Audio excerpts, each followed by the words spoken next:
Well, it's time. It's time for the stream. Hi, it's Rob. Whee! What is that? Here's the thing. I actually tried to add like different sounds that you guys could, you know, do, through the chat and all that stuff. I try to do that. Doesn't work on YouTube. Only on Twitch. So, there you go. Doesn't work on YouTube. Or it's So what are you gonna do? We're on YouTube because. But hey, how's it going? Welcome to Order 42. I am Rob, and here's the show. Show's going. You may not, you can't see this, but I cleaned so much, and it just feels so much better in here that I actually have room to do things, room for activities. I can do whatever I want. But yeah, you can see they're all boxed up. All my Blu-rays, the extra Blu-rays and stuff are all boxed up now. I gotta find a place for them. I'm gonna have to empty out this door right here is a closet, and there's so much crap in there. I gotta figure this out. It's too much. There's too much crap. And honestly, the whole freaking house is like that. This house is. We've just amassed too much stuff. My wife and I. We've just amassed too much. Oh, and look, my wife is on her way home now. Okay. So, she'll be home soon. Anyway, how are you guys doing? I hope you guys are doing okay. Hope you guys are having a good week. A good whatever, A good whatever. But hey, there is a poll right now in the chat for the flavor, and it's going to go in this. It's going to go in this tank. It's a tank. So, when it's all built, it'll be a tank. But yeah, you guys are picking the flavor again tonight. So the first up is the Alchemist, the Cinnamon Toast Crunch, 3 milligram. All of these are 3 milligram. And then we've got, now I will say, I've tried this one before years ago. It may or may not be the same. So far it looks like we're gonna find out tonight. But then this one I bought because I thought I hadn't tried it yet, but I have tried it, and this was good. So Original Cream, which has 0% of the votes right now. And then, hey, this one I haven't tried. This is a new flavor from them, Atomic Peanut Puff, which is a peanut butter crunch. So Cap'n Crunch peanut butter crunch. I've never had a peanut butter cereal vape before. I've had plenty of peanut butter vapes, but not cereal. So we'll see. But hey, you guys, if you're here and you want to throw in your vote, do it. Right now, Cinnamon Toast Crunch has 80% of the votes though. So I mean, it looks like that's what we're trying. But yeah. But hey, there's Ricky. Ricky came in first. I mean, seriously, like right after I hit the button, he was ready. But there's Ricky, and then Bonobo Juice, and then Ricky again, and then Ninjinzu Games, and Justin Yates. Hey, welcome. Good to see you, sir. I haven't listened to your music yet, but I will. That is something that is on my list to do. Now, you might be asking, KP Senti was like, hey, is this an Order 42 song? No. This is all my, that was all my cousin at the beginning. And my cousin, he's not my cousin, but he's my nephew. Blake Stevenson, that's his name. There he is, looking all moody. Just kidding. But yeah, he's got multiple albums out, and they're available on all platforms. So what you listen to is the song Above the Sea from the album Tooth and Claw, which is on Apple Music. That's where I listen to it, but it's available on all the platforms. So hey, if you're interested, hey, it would really help my nephew out if you'd go listen to some of his stuff. And I gotta say, he's awesome. He's also he also does lessons. He's a teacher. He does private lessons for guitar, and he's great. He's great, and he's very. It's weird. He's not my son, but he's very much like me in a lot of ways, which is very weird. He's got like we've got the same sense of humor. We've got the same like the way like our sense of humor is very it's really weird actually. But he's awesome. So you should check it out. And that's just one of 4 nephews and all of them are talented. One of them is he toured in metal bands and now I think he's a plumber now. I think that's what he's doing full time now. But yeah, super talented, and he's also an amazing artist. And then he was the firstborn. Then the secondborn was Blake. Then the next one, he's also very good at the guitar.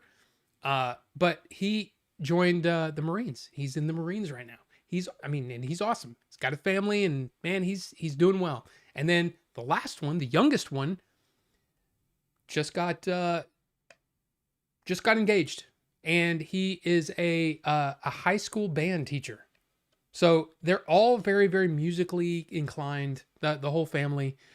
I mean, we're all kind of musically inclined in a lot of ways, but yeah, it's pretty cool. So hey, if you're and the link is in the chat if you're interested, and go check it out. You know, you can listen for free or you can buy the album or whatever. You know, it's cool. But yeah, of course, there's KP Senti. Let's see. Let's see who else. Phil Holland. Hello. How's it going? It's been a while. I haven't seen you in a while. Song Song Blue. I haven't seen that. Is it good? That was one of those movies that I'm like, meh. Hugh Jackman, and Goldie Hawn's daughter. I'm drawing a blank. But yeah. Kate Hudson. Yeah, Kate Hudson. Hugh Jackman, Kate Hudson. I don't know. I just But I'd like to hear what you think. What do you think, Phil? I thought you were wearing an Order 42 shirt, but it's the logo lower third. Yeah, no. No. I'm wearing my my Rocket Sloth shirt today. So yeah. The guitar goes wee, and then a fart goes yeah. YouTube, please allow farting. I mean, why not? Why not? Looks like books on a bookshelf. What are you talking about? All the books? I really got to figure out this whole Tolkien thing. I gotta figure this out because I want to sell off some of these because I don't need them. I don't need all of them. I just don't. I've read them and they take up a lot of space. So yeah, I kind of would like them to find a new home, but I gotta figure that out. I think I'm gonna have to just take them up to Half Price Books and just go, hey, give me what you can, you know. Nice Lego collection. Hey, Martin Ho. Martin Ho? Is that your last name? I mean, look, those are all okay. So we've got the Star Destroyer Venator down here. We've got, which you really can't see because it's covered up with all these other little tiny ones. That is a Republic gunship from Star Wars, from the Clone Wars and all that stuff. We have the Enterprise right here, and then up here, which you can't see. Oops, wrong way. Up there, you got Mario Kart, and then you got the Blockbuster sign that Billy gave me. But yeah, yeah. So there you go. And those are just the ones that aren't built. We're building the lighthouse right now. And I mean, there's a TIE fighter there. There's Slave One up there. There's the smaller Millennium Falcon. Then I've got the big Millennium Falcon out there. I've got an AT-AT. I've got a full Star Destroyer. I've got the Tantive 4. I've got Mos Eisley. I've got the, what do you call it? The Razor Crest for Mandalorian. The smaller one, not the big one, but the smaller one. I've got an A-Wing. I've got Titanic.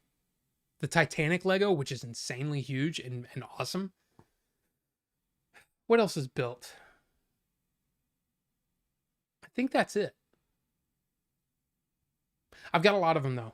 And it's a thing that the wife and I we can do, if we don't feel like going out and doing something, going out to eat or doing a fun thing.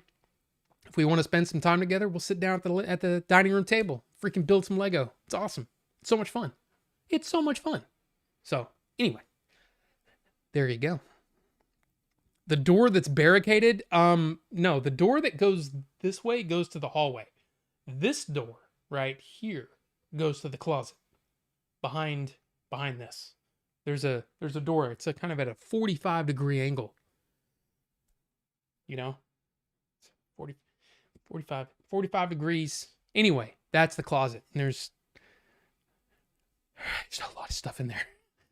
Just a lot of junk. I mean, a lot of it is, just boxed up stuff, and some old Lego sets. I have the old, like the original X-Wing that came out like a long time ago. I've got the original, I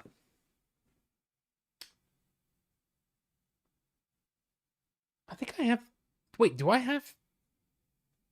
No, I don't have the original TIE Interceptor. I thought I did. Now I want to see. Yeah, you can't really see it. X-Wing. Oh yeah, I forgot. There's the smaller gunship.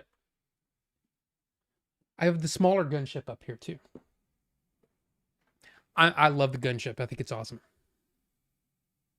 It's one of my favorite ships in Star Wars. But anyway, never enough. I don't know about that. There's just too much. Too much. Does your wife listen to your stream with background off screenplay in the car like it's talk AM radio? No. In fact, she doesn't really. As far as I know, she doesn't watch any of my videos or watch my streams or anything like that. I think it's probably because she knows me and she's had enough. She's like, I talk to you every day. I don't need to hear you talk about the same stuff that you talk about all the time. So there you go. Rob's Secret Lab. I don't know about that. Yeah. OP, you got to be quicker than that. I mean, Ricky's almost always first. It's either Ricky or Ninjinzu. But there you go. Appreciate that. Hey, Justin, look, I need to do it. I need to put it, let's see.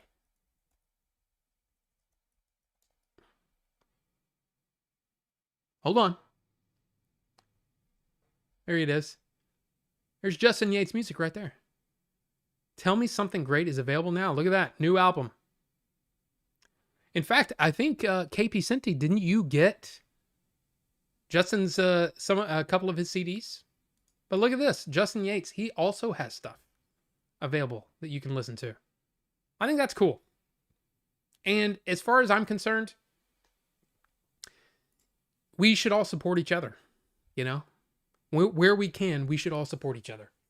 And if Justin Yates has some music, we should check it out. So there you go. He looks scary. You think Blake looks scary? I don't know about that. I wonder if there's other, let's see. Oh, that's just the, let's see. Yeah, there's that. You can listen to clips from that. Yeah. You should check it out. You should check out Blake too. Of course, listen, Justin Yates, but oh, see, there's him being a little more. Oh, he's singing in that one. We could probably watch these. I don't think they would get claimed, but I still think this is cool. Look at this. Oh, look at there. Backtracks. Accompaniment track. I mean, that's kind of cool. That's kind of cool. But yeah, he's pretty talented. So there you go. The H is silent. Ah. Oh, well, yeah, I'm not Portuguese. But good to know. Good to know. Martino. Gotcha. Gotcha. And not Gary. Welcome. Good to see you, sir. I know you've been busy. You've been busy, but it's good to see you here. Even if you're just chilling, you know? I say that all the time. Even if you're just chilling, I appreciate you. I appreciate you being here. And here, let me do this. And let me put this up here. And then let's do this. There we go. See, now I can actually see that. That's good. That's good. The Blockbuster sign is amazing. I mean, it is pretty cool. And it does light up. I'd have to plug in the, what do you call it? The like a power bank or something to get it to, you know, because it's just got a USB plug. But and I got to figure out what I'm gonna do with it.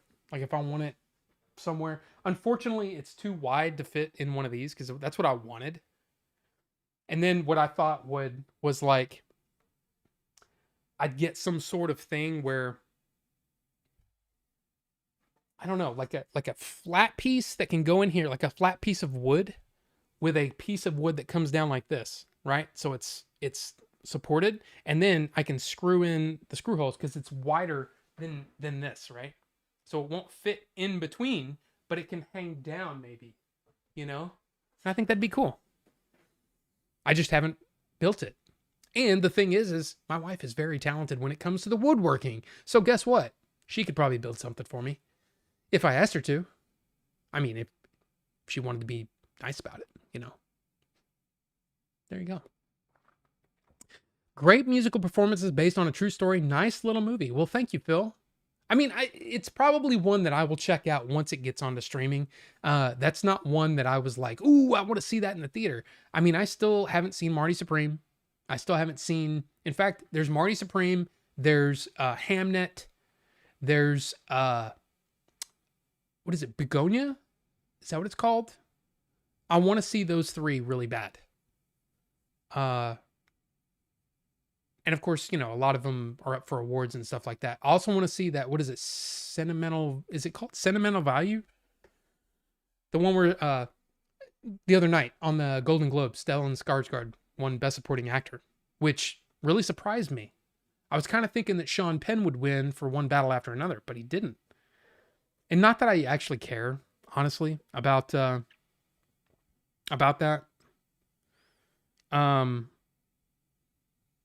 Like I don't care about awards and stuff like that, but I do want to see, yeah, Sentimental Value.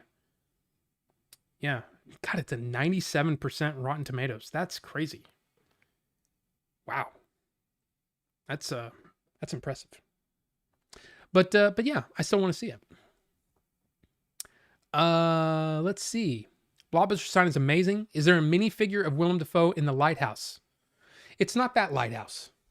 It's well, it's in the middle of being built. Let's see, Lego lighthouse.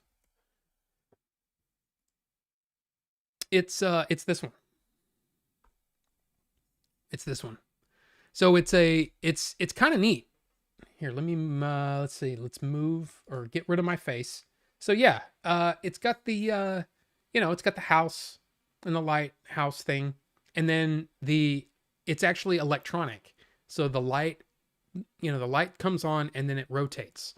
So yeah, we just started building it. So we've only got part of the base done.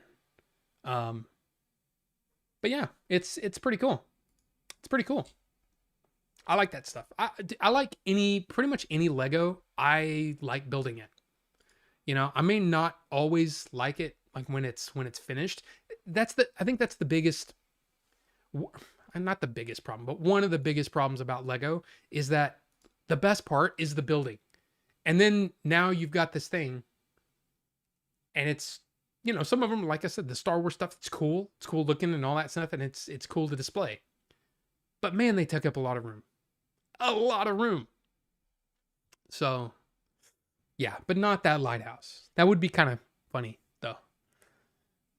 In fact, I think what would be kind of cool is if somebody created like custom Lego figures and there was a custom Willem Dafoe and Robert Pattinson to add to the lighthouse. I think that'd be pretty good.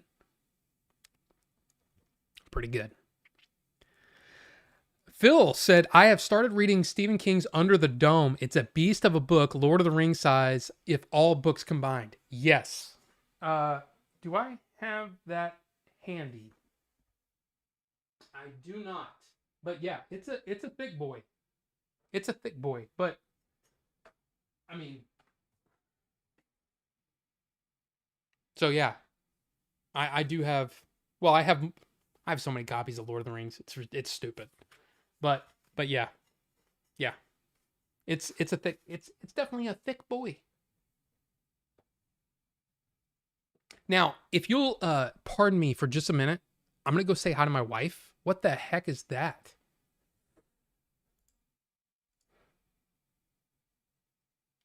Okay, my chat just refreshed. Anyway, I'll be right back, okay? I'm gonna just say hi to my wife. You know, she hadn't been home all day. So I'll be right back.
Sorry.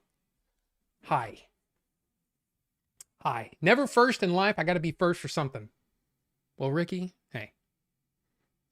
But good to see you, man. Good to see you. Good to see Phil. Good to see Movie High Club already coming out of the gate, like right at the beginning with some best of stuff. Hey, we'll get to that. Let's see. Wait. Yeah. So Under the Dome. Under the Dome taught me a very important lesson. When did that book come out? Under the Dome. Release date. February 28, 2015 is when that book came out. That book taught me a lesson. That book taught me that sometimes it's not about the destination. It's about the journey. And the reason I say that is because I wasn't thrilled with the ending. But I enjoyed that book all the way through. Man, I loved it. I really, seriously, I really enjoyed reading that book. So hopefully you enjoy it as well. And maybe you won't find the ending that maybe you'll actually like the ending. I didn't care for it, but that doesn't mean anything. There's a lot of people that, you know, some people like Stephen King stuff, some people don't. I typically like Stephen King stuff, but this ending was like, meh. But anyway, I hope you enjoy it. All right. Phil also said, at the weekend I went to a secret screening. They show an upcoming movie early. It was Primate. about a killer monkey. Stupid film. See, I've heard that it was really bad. Like the dialogue is terrible. But if you can get over that and just enjoy the ride, and if you're in a theater with a bunch of people, it can be really fun. Like there's a lot of people that did not like that movie though. So you're not the only person that said that. So okay, so Movie High Club says best 3 Samuel L. Jackson movies. Well, I think you have to go with his best performance is probably in Pulp Fiction, right? Jules is amazing. He's an amazing character. I love that. Probably my second favorite role. I was gonna say Star or like something from Star Wars, but those aren't really like showing off his ability.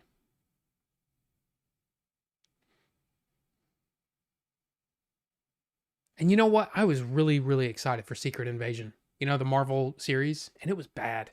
That movie, or that, in fact, he was pretty good in it, but the show was not good. Um, you know what? I'm gonna say Die Hard 3. Yeah, I really, really enjoyed his performance in that. That's probably my second favorite, and then probably my third favorite is Unbreakable. So there you go. Those are my 3 favorite Samuel L. Jackson performances. So there you go. There you go. It's motivating me to get my albums on CDs. KB Senti, you should. In fact, that's something I should do. You know, I have I wouldn't say it's probably like 45 to 50 minutes of music. I should put that on a CD and put it on Apple Music and all that kind of stuff. And I just haven't. So I don't know.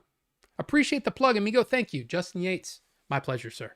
And again, if to me it's not about who's better or who's got more followers or anything like that.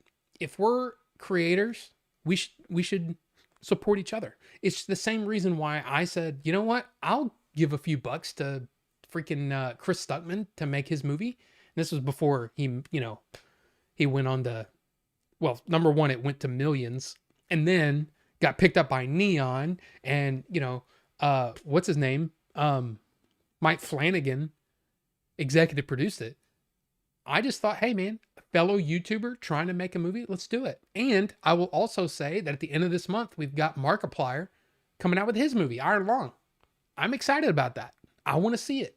I'm hoping for the best for anybody. I mean, bring her back and talk to me. Those 2 movies are directed by 2 YouTubers. So why not? Why not support each other?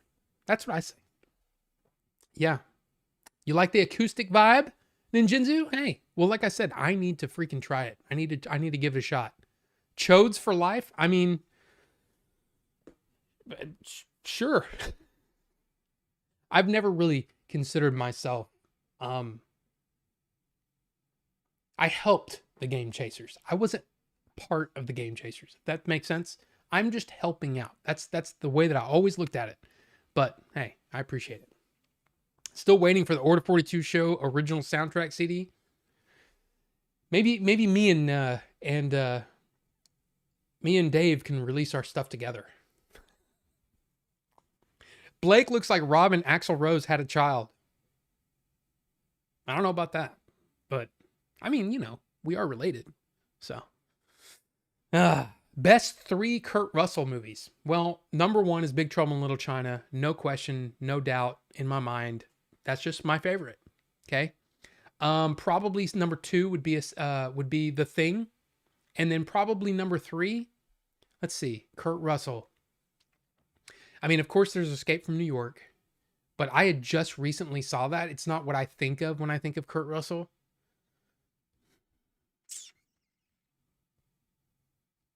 You know what? I'm going to say it.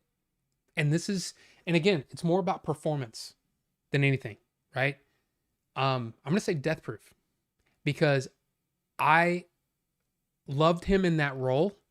And I thought he was really funny in that role and scary at the same time. I love that movie for him. So Those are my three for Kurt Russell.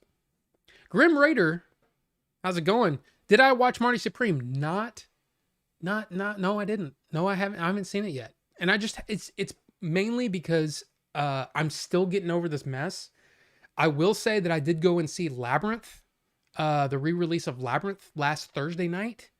That was not the best experience. I'm gonna be honest, but I'll come back to that. But yeah, I need to go see Marty Supreme. I need to give that one a shot. And again, there's Begonia and there's Hamnet. I want to see both of those as well. And apparently, Hamnet is getting a wider release this weekend.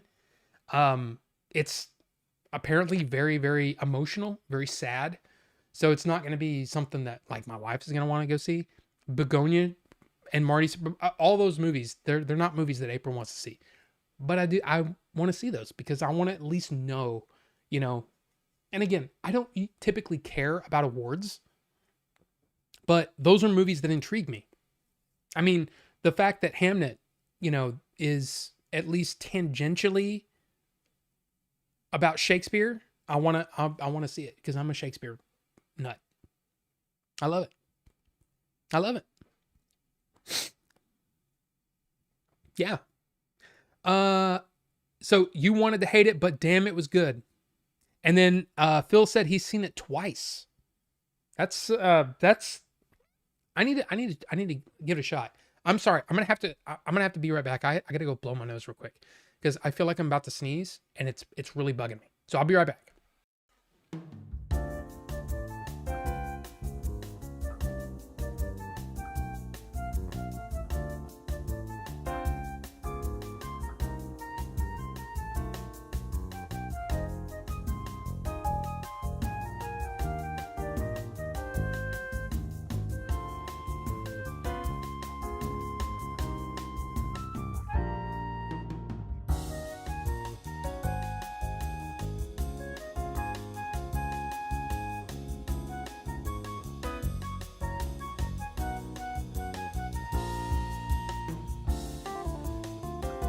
And sorry again. Sorry. Man, it was bugging me. Crap is bugging me. Ugh. Anyway. Blake looks like a gentle soul who could play some Bob Dylan. I don't honestly know if he could play. I mean, I'm sure he could. He probably needs some time to get his head around it, but he's more of a, you know, he likes the metal, you know, and he likes the, you know, he does that stuff. So I don't know. Samuel, good to see you. Greetings to you. And again, hey, there's you got to vote. You got to vote. Cinnamon Toast Crunch. Cream. Which nobody's voted for. And the peanut butter crunch. Hey. It's up to you guys. It's up to you guys. Let's see. Who had better movies, Mark Wahlberg or Matt Damon? Movie High Club, I'm going to say Matt Damon. And mainly it's because I think I think the two of them, now again, I think it's pretty well known at this point that I'm not a huge Mark Wahlberg fan. But like I love Boogie Nights. I love in fact, let me think. I love The Departed. But there's not a whole lot of Mark Wahlberg movies that I love. I own a ton of Matt Damon movies. Like, we can actually see how many Matt Damon movies I have. Isn't that cool? It's like nobody cares. Let's just see. No, we're on directors. So let me go Mark Wahlberg. Mark Wahlberg. I own 5 movies. Okay? I own 5 Mark Wahlberg movies. Matt Damon. I own 20 movies. Of course, The Departed is one of them too. But yeah, I'm a huge Matt Damon fan. Yeah, so there you go. That gives you an idea. I mean, that's actually pretty handy. Excuse me, but yes, that's what I say.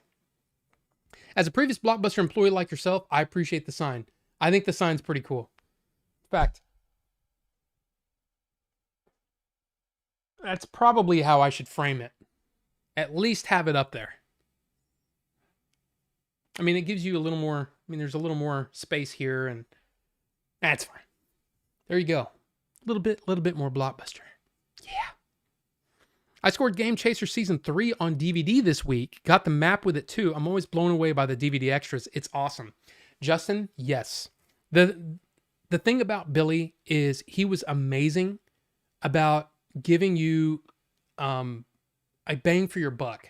Now, I know that there's probably some people out there that are like, hey, what's going on with the Blu-rays? I don't know exactly what's going on with the Blu-rays, but I have hopes. I don't exactly know what's going on. I can't tell you, but I know that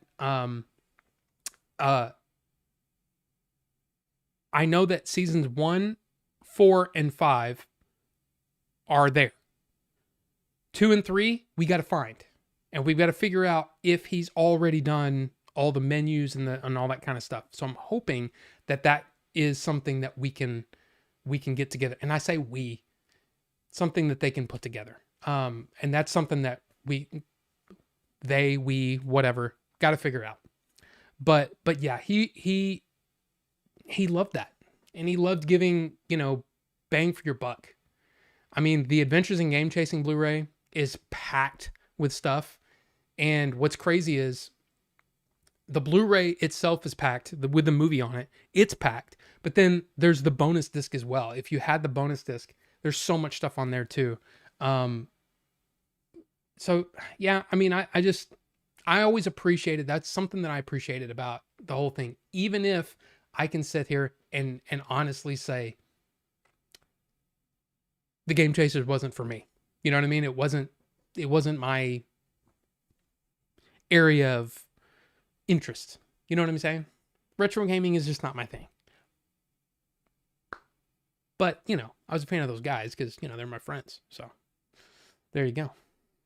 Best 3 Pacino movies of all time. My God.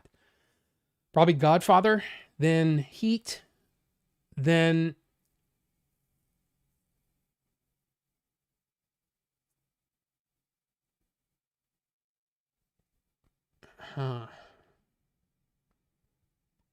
I'm one of those people that I don't think that Scent of a Woman was that great. It was just that that performance really hit a nerve at that time. The hoo-ah and all that kind of stuff. And I really didn't appreciate that Pacino just basically was doing variations of that, going forward. But I would probably say that Godfather, you know what? I might say Godfather, Heat, Godfather 2, Heat, Godfather. I don't know. Now I'm kind of curious what Pacino movies I own. Pacino. Injustice for All, Donnie Brasco, The Godfathers, Heat, House of Gucci, Ocean's 13, and Once Upon a Time in Hollywood. Yeah, I think I'm going to go with that. I'm going to go with 2, Godfather 2, Heat, Godfather. There you go. Let's see. They don't like Penn. Here's the thing. I honestly was thinking, you know what? Sean Penn has been really vocal politically, and I kind of wonder if that's part of the reason why they didn't pick him. But man, that performance was just nuts, which makes me want to see Sentimental Value even more. That Stellan Skarsgård beat him for that, because I thought that was, to me, it's one of the best performances I've seen in a lot of years. I mean, it's an amazing performance. Want to get the Ferrari Speed Champion Lego. I like a lot of those. My biggest problem with those is that, unfortunately, and this is just a problem with Lego, is you can't get super accurate with the design and with curves and things like that, especially on a car. It's hard to get those curves right. And even though one of the coolest things about Lego is the way that things come together, and the way that things work and the way that, the structure, is done, especially on the really big sets. It's crazy to see how things are built. And I love that.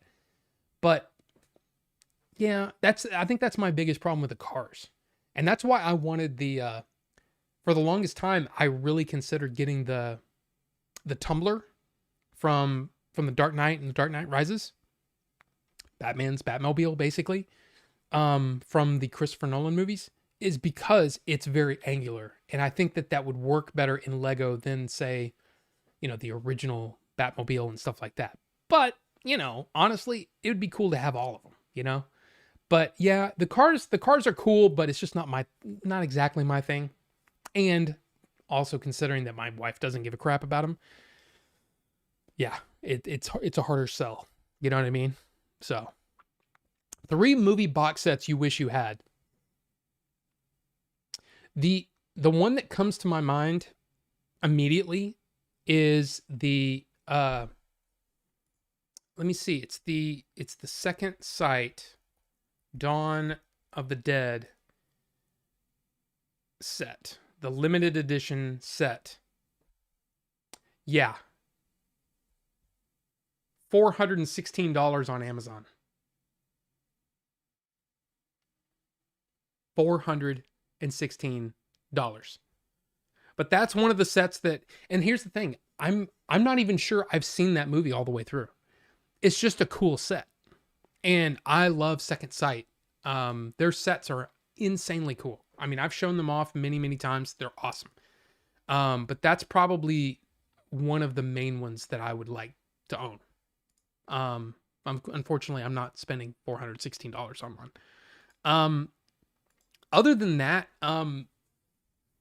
there's and it's not that expensive, but it's the Frank Capra set, where I think it's 20 movies or 15 movies. I don't remember how many movies it is. I guess we could look it up. Frank Capra box set. Frank Capra at Columbia Collection.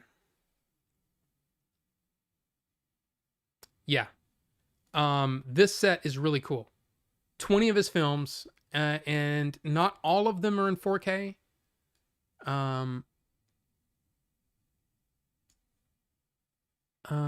20 films are with 9 of those films on 4K. So 9 4K movies, but it's just because I love a good box set. I do. It's one of my favorite things is when you have a really, really nice box set. It's really cool. Probably the only other one that I can think of, you know what? I've shown them off before. Hammer Films. Their sets are really, really nice too. And the thing is, get out of here. The Quatermass sets are awesome. Let's see. Quatermass. I mean, look at this set and tell me that's not a sexy set. I've shown this off plenty of times, but that leather, it just looks awesome. But the thing is, I actually watched this movie this week because I was thinking about buying that. And I went, I mean, the movie's okay if you like 50s sci-fi, but it's not my thing. But I mean, those are just 3 off the top of my head. I mean, there's probably many. Is Rocky IV a Christmas movie? His fight with the Russian was on Christmas Day. There's snow too. I wouldn't think so. Because again, I honestly think that even though I consider Die Hard a Christmas movie, it's really not. It's really not a Christmas movie. It came out in July or whatever. Came out in the summertime. It's set at Christmas. Yeah, he says ho ho ho. Whatever. It's not. It doesn't fill you with a Christmas spirit. When I think of Christmas movie, I think something where it's like the spirit of Christmas is in the movie. So Miracle on 34th Street, A Christmas Story, Christmas Vacation, movies like that. You know, just because it's set at Christmas doesn't mean it's Christmas. You know, oh, well, the whole movie wouldn't, Die Hard, the movie wouldn't happen if it wasn't Christmas, because it's a Christmas party, blah, blah, blah. I get that. But just because the setting is Christmas, it doesn't mean that it's a Christmas movie.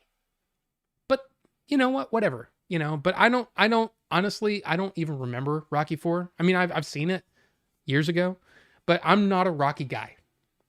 I like the first movie. The second movie's okay. It's fine. Rocky 3 is a lot of fun. But beyond that, I'm just not much of a Rocky guy. So Samuel Jackson in Die Hard 3 was one of his best, for sure. For sure. At least make the effort to put it on Bandcamp. I know. Best 3 Ben Affleck movie. Oh my God. Big Trouble for Life, yo. I'm sorry. I'm still sick, guys. I'm still getting over that. It's crazy. A double feature album for release. I mean, you never know. This one time at Bandcamp, I stuck a yeah. I appreciate the support. Support is hard to come by. Check out the tunes, the new album if you want. Justin Yates.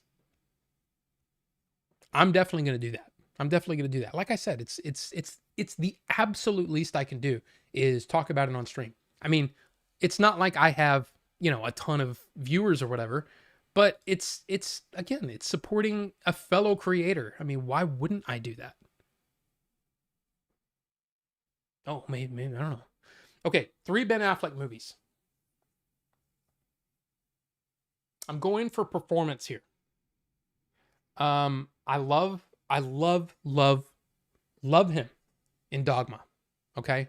I love Dogma anyway, but I think his performance there, especially in the parking garage, if you know the movie, the scene in the parking garage, he's great. He is so great in that. Another one where I think he actually puts in a really good performance is in Argo. Now, he wasn't nominated or anything like that, but I thought he was really good in that. Of course, he directed it. Very famously, it won Best Picture, but he wasn't even nominated for Best Director. Anyway, let's see. Other than that, maybe Dazed and Confused. I love him in that. He's such a dick. It's so great. It's so great. But hey, I don't know. The 2 worst Star Wars movies. Well, the worst Star Wars movie, in my opinion, is Rise of Skywalker. The next worst is probably, in my opinion, now everybody's got their opinion. So the worst is Rise of Skywalker. I think the second worst movie, which I still like bits and pieces of, Attack of the Clones. It's just not great. It's not great. But there's some really great things in it, So there you go. Overboard was great. Hateful Eight too. Yes, absolutely great. And I do enjoy those movies, but to me they're not the top tier Kurt Russells. But 3 albums that remind you of the 90s. I mean, God. Downward Spiral, Nevermind, and 10. Those are probably my 3 favorite. The 3 albums from the 90s that I've listened to the most, for sure. The Computer Wore Tennis Shoes. Holy crap, Phil. Yes, I've seen that movie. In fact, I watched that movie multiple times back in the day when I was a kid. A small tyke. I watched it a lot. That's crazy. Cinema Saint. Welcome. Good to see you. I don't know if I've seen you here before. I recommend seeing Hamnet with subtitles if you can. The accents and sometimes quiet dialogue could make it tough for some without subs. Interesting. Okay. Well, hopefully I can get out to a theater and see it, and hopefully the sound won't be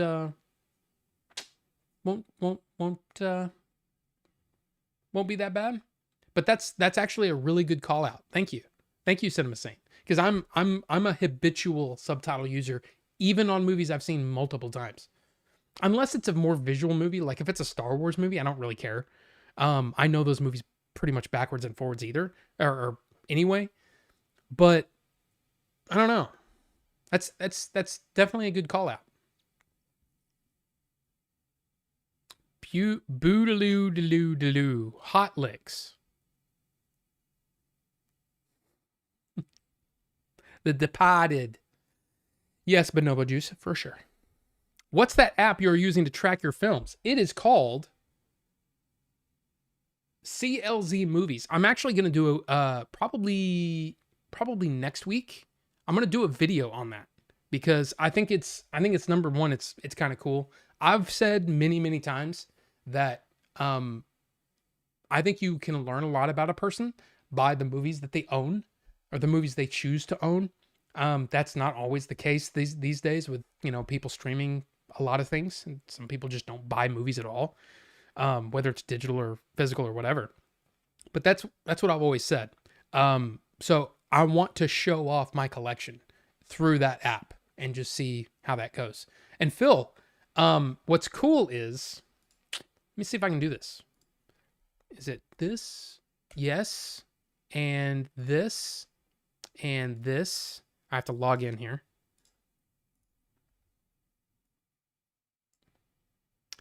Yeah.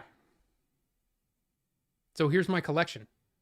And what's cool about it is that this took a lot of work, but I've got the 4Ks here. You can see 12 Monkeys is 4K, 13 Assassins is Blu-ray. And then if you go down, 20 Million Miles to Earth is on Apple TV. So I've got all of my copies and they're one for one. So even if I own the digital copy or the DVD or the Blu-ray or whatever, but that also have the 4K, it's only listed here once. And the way that I did it is if I own it on, let's say I own the Blu-ray, the DVD, and an Apple version, right? Some cases the Apple version is in 4K, but I don't own the 4K disc. That will still trump it. So like, for example, one of those is the Lord of the Rings movies, which you can see down here at the bottom, which it won't scroll all the way down. But I own the Blu-rays of both of those, or all of those, and then I own the DVDs as well. But I have the 4K versions digitally. So I have the Apple TV version. That's just the best example that I could come up with. But yeah, it's a really cool app. And it, you can load it online and all that kind of stuff. I think that's really cool. So there you go. Bone Tomahawk. Grim Raider, for sure he was good in that. But it's just not the first thing that I think of when I think of Kurt Russell, I mean, you could also say Tombstone, right? But I don't think he was even though I liked him in Tombstone, I think most people will agree that Val Kilmer's the shining star of Tombstone, right? If somebody asked me what are your favorite Val Kilmer films, Tombstone would have to be on the list, right? But yeah. I wish I got the bonus disc. The bonus disc for Adventures is really, really cool. But it's all, I would say it's for the die-hard fans, and I'm talking about the fans that have been there, for a long, long time. It really delves deep into some of that stuff. I mean, it's just one of those things. If you weren't a Kickstarter, you didn't get the bonus disc. Yeah. I don't see why a movie set during December is automatically a Christmas movie. Integrity 101. Welcome again. I think I've seen you here before. Yeah, I mean, I don't agree with that. But the thing is honestly, when it comes down to it, I don't care. I don't think, like, to me, when I think of Die Hard, I don't think, oh, it's a Christmas, the first thing I think of is Die Hard is one of the best action movies of all time. I don't think it's one of the best Christmas movies of all time. Like, when I think of the best Christmas movie of all time, at least in my opinion, it's Christmas Vacation. Even though I've probably seen Die Hard like maybe 10 times as many times as I've seen Christmas Vacation. If you consider that a Christmas movie, I still wouldn't think of it as my favorite Christmas movie. Does that make sense? So that's just me, but it's all personal. It's all subjective, and honestly, at the end of the day, who really cares? You know, I don't think it matters. But that's just this guy's opinion, you know? So yeah. Sega Steve, welcome, sir. If bullets equals Christmas spirit, then Die Hard fills the bad guys with the spirit. I mean, you're not wrong, but I don't think so. I just don't think of it as a Christmas movie. You should rewatch Rocky 4. Holy crap. There we go. The uncut version, since it's more of a drama, you might maybe like it more. You know what? I saw that you posted that. And yes, that is absolutely possible.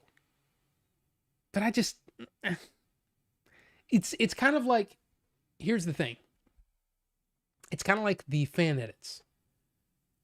Right? When I was doing those fan edit reviews, man, I still think I get fan edit views almost as much as anything. Yeah. Just in the last 24 hours or in the last 48 hours, I still have fan edits as one of my top videos in the last 2 days. It's just a thing. People love to talk and listen to people talk about fan edits. And the thing is yes, fan edits can be really, really cool. But that's not really what I'm into movies for. I'm not into movies for somebody's subjective view of what they think the movie should be. You know, in this case, a movie like Rocky 4 is a movie that I'd already given it a shot. And I've been kind of like, it's fine. It's fine. It's fine. But I've got hundreds and hundreds of movies I've never seen before that I want to see first. Or I'm going through, like, for example, I'd seen The Maltese Falcon before, right? But I bought the 4K, watched it again, watched all the special features around it, and it's basically giving the movie new context in what I'd seen before. Now, I'm sure that if I bought the Rocky collection, it'd probably be the same thing. But it's just not. I don't know. I don't care. I got to be honest. The world famous Rob, the Filbert is here. What is Filbert doing here? Welcome, sir. Good to see you, sir. Good to see you. I don't know about world famous, though. I mean, no. World famous? No. Affleck, Good Will Hunting, The Town, Batman v Superman, Ultimate Edition, aka the real version. I mean, really the only version. Those are great. In fact, you know what? The Town is a movie that I need to own.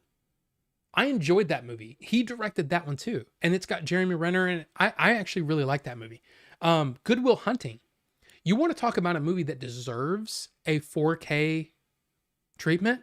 Because that movie it's shot really well. Gus Van Sant, right? I really enjoyed that movie.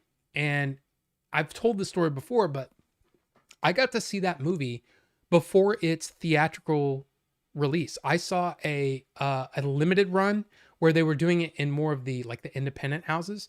There's a very famous theater in Dallas called the Inwood, and that's where they would show independent films, stuff like that. Well, it wasn't the premiere, but it was definitely way before the release date. I went and saw it because I'd heard about it because of Kevin Smith. I was a big Kevin Smith fan at the time, and Kevin Smith was talking about it and all that kind of stuff. And I was like, I got to go see this movie.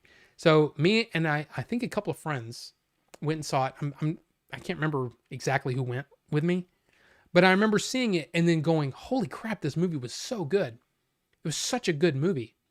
And I remember at the time I was working at Blockbuster, and I was championing that movie and I was talking about it before it came out. And then the movie came out and I was talking about it. Man, people got to go see it. And then to see it get all the recognition that it got, of course, all the nominations and because they won for best screenplay.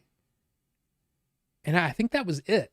But I was really, really excited for them. And of course, that's one of, it's really what put Ben Affleck and Matt Damon on the map, I think. But yeah, it's still not the movie that I think of, like I think of his, Dazed and Confused and how much of a dick he was in that. But Dogma, seriously, Dogma is one of my favorites. It's just a great movie. And I think that his performance there is so good. And The performance when they're sitting, it's toward the end. Ben Affleck's talk to Matt Damon, basically saying, you know, the best part of my day is when I knock on the door and I'm hoping that you won't be there. That's a great scene for him as an actor. But yeah, it's good stuff though. Good stuff, Integrity. Good stuff. Best 3 different cuts to movie that made it better. Well, I've talked about Kingdom of Heaven, Blade Runner. In fact, just the final cut in general makes the movie better in my opinion. But even though I love all, I mean, if somebody did a supercut of Blade Runner, which I'm sure they've done, where they put every piece of footage that isn't in the actual movie back in the movie, like, you know, with all the different versions, I'm sure that would be something that I would really appreciate. Except for the alternate ending, which I don't like. I love the way that the movie ends. In fact, I love the way that the movie ended before I actually really cared for the movie. Like, the first time I watched the movie, I was like, eh, but that ending is badass. I love the way that movie ends, where he just nods, turns, and he walks into the elevator as it closes, and it's so good. I love that. But what other movie with a different cut?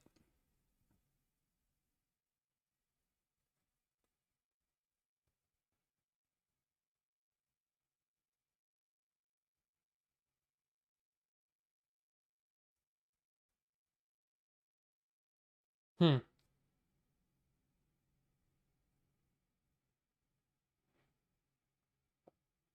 Ooh, this maybe shouldn't count, but I'm going to count it. Alien 3, the assembly cut. That makes that movie really, really, really watchable. Like, I really like that. But there you go. If it doesn't have anything Christmas on the box art / poster, it's not a Christmas movie. Glenn Harris, that could be. Yes, that could be. And Die Hard has nothing Christmas on the poster at all. His face, a building, that's it.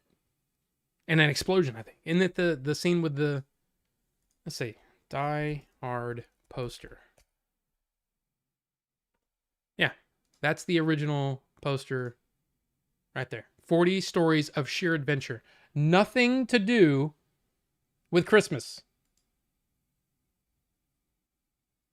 In fact, high above the city of LA, a team of terrorists has seized a building, taken hostages, and declared war. One man has managed to escape, an off-duty cop hiding somewhere inside. He's alone, tired, and the only chance anyone has got. Nothing about Christmas. I mean, I'm not going to say that is definitively the answer, but that's a pretty good point. That is a pretty good point, Glenn. Pretty good point. Kind of forgot Affleck was in Dogma. Too busy enjoying Linda. I mean, see, that's the weird thing. Linda Fiorentino is the thing that I like maybe the least about that movie.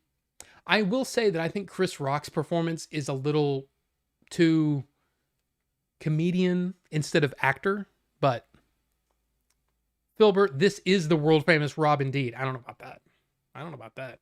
3 best Will Ferrell movies. Anchorman.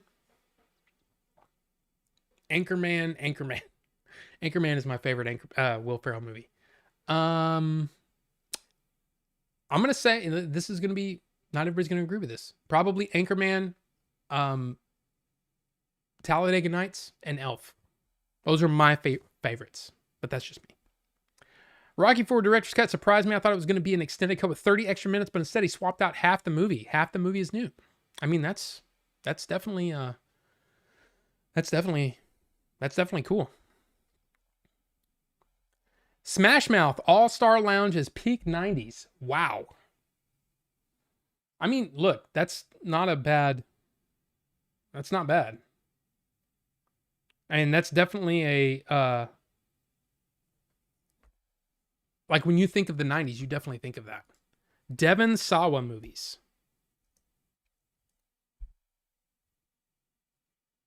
I had to look him up because I have no idea who that is. Now I do. Um, hmm. Since the only one I've seen is Final Destination and Idle Hands. Okay, I did see Casper once. And I saw SLC Punk a long time ago, but I don't remember it. Like, I don't know any of these movies. Yeah, so I guess those three. Josh Hartman or Hartnett? Who's Josh Hartman?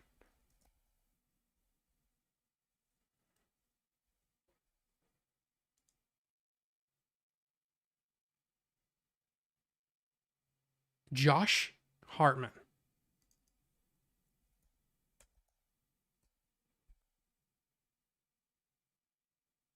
See, it automatically comes up with Josh Hartnett. Um,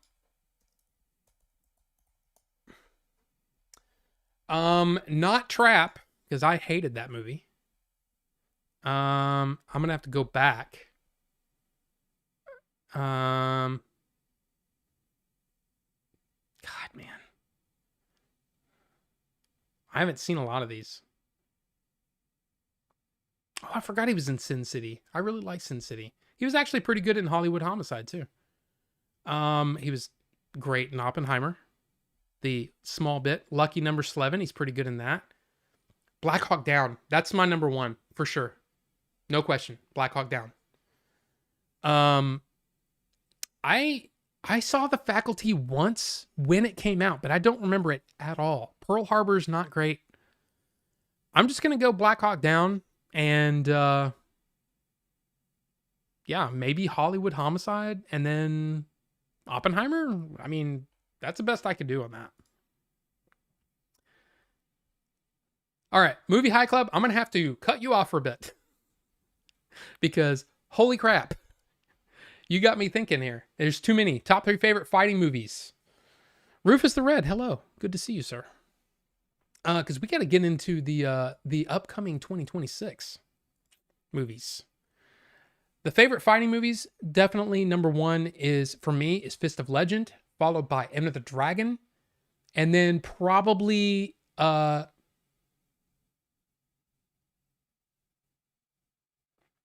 maybe Drunken Master, Police Story. It's kind of like I'm trying to pick three of, like, to me the three best action when it comes to fighting movies. Now you might be thinking top 3 boxing movies or something like that, but that's what I think. So there you go. Tom Hanks or Tim Allen? Tom Hanks. No question. No question. New vape flavor, Devon Sawa Apple. Violet Blueberry.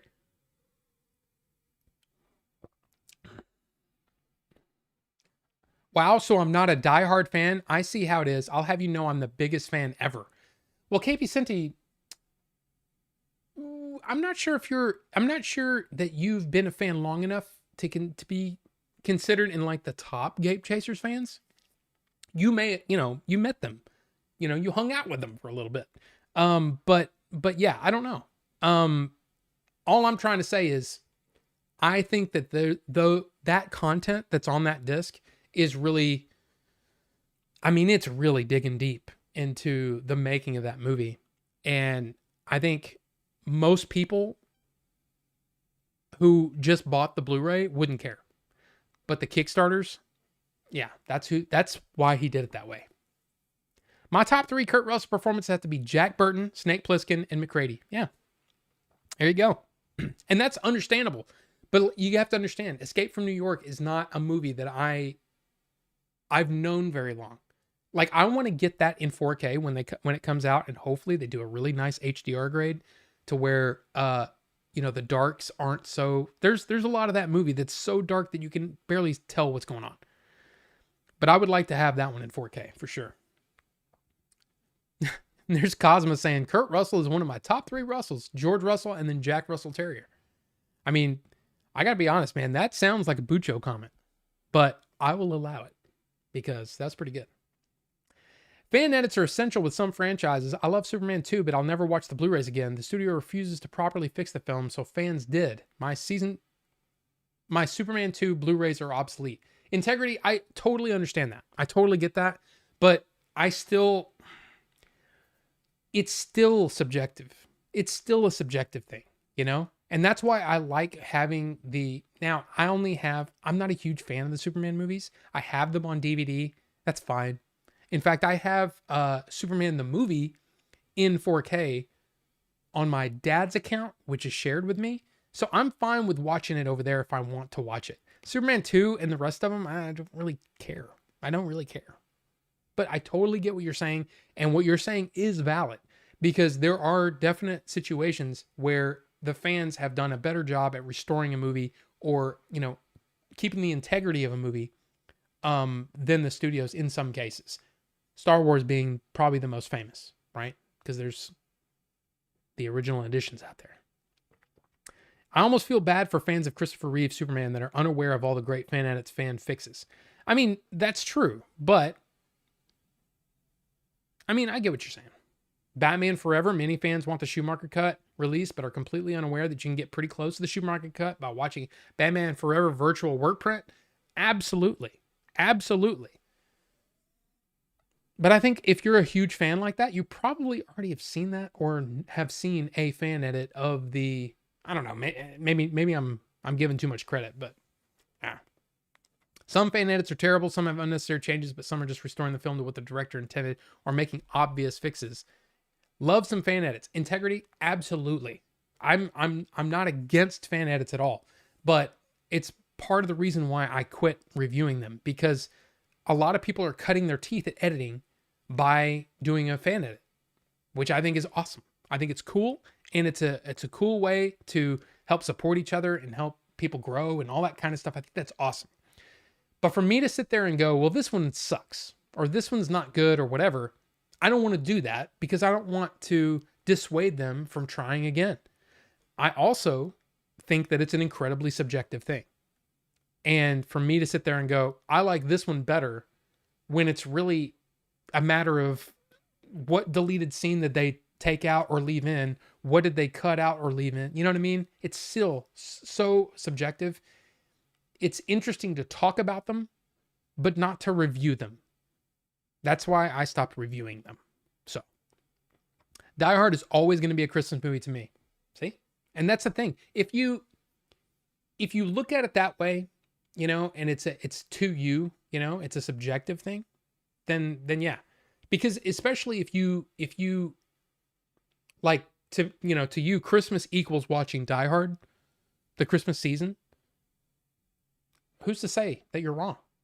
The problem is I'll watch Die Hard anytime, and I have watched Die Hard multiple times throughout the year. I mean, not so much lately because I've seen that movie so many times. Like I said, that's another movie. I would say Aliens, Die Hard, Lethal Weapon, the original Alien. Those are movies that I watched a lot of the movie frame by frame to learn editing, to learn shots, to learn how things are framed. It's kind of my, 12, 13, 14-year-old learning how films work. Those are the movies that I cut my teeth on. So it's just a movie that I just don't like. I probably never need to see Die Hard again because I've seen it so many times. But yeah, that just doesn't equal Christmas to me, but that's just me. Sorry, Rob, for all the questions. Movie High Club. No. I'm just saying it gets to a point where if I'm spending all the time doing that, I can't get to my thing. So I want to get caught up so we can get into the 2026 stuff. So I think your questions are awesome. Like, I love that kind of stuff. So thank you for all that. So I hope I'm not dissuading you from that. Just, maybe space them out a little bit. Give me some time to think and get caught up in all that kind of stuff. That in mind, you said best Kevin Smith movies. Number 1, Dogma. No question. Like, no question. Number 2 is probably Clerks. And 3 is probably Mallrats. Like, I used to love Chasing Amy, but I don't think it works as well, especially these days. it's a little cringe a little bit, just a tiny bit now, you know? But at the time I think his heart was in the right place. It just it's a little questionable these days. But like the Jay and Silent Bob movies, I enjoy them, but they're just not as good. I also really like Red State, but you're talking about movies I've seen the most. Dogma is definitely my favorite of any of them, and then Clerks and then Mallrats. So there you go. Soundtrack for Die Hard has Christmas music. I mean, you're not wrong. You're not wrong. But again, that poster kind of says it all. It wasn't marketed as a Christmas movie. I don't know. It's weird. Die Hard 2 is more of a Christmas movie than Die Hard. In a way, yeah. I don't like Die Hard 2 that much, though. And that's saying a lot because I used to watch that movie a lot, too. In fact, I probably watched that movie frame by frame a lot, too. Just because of Robert Patrick. Oh, God, I forgot the Terminator 2.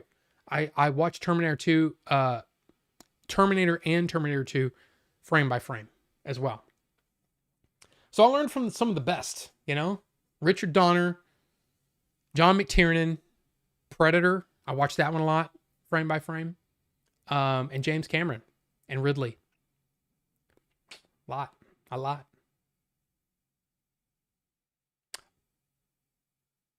Bunraku is one of my favorite Hartman movies. I'm not sure what that means.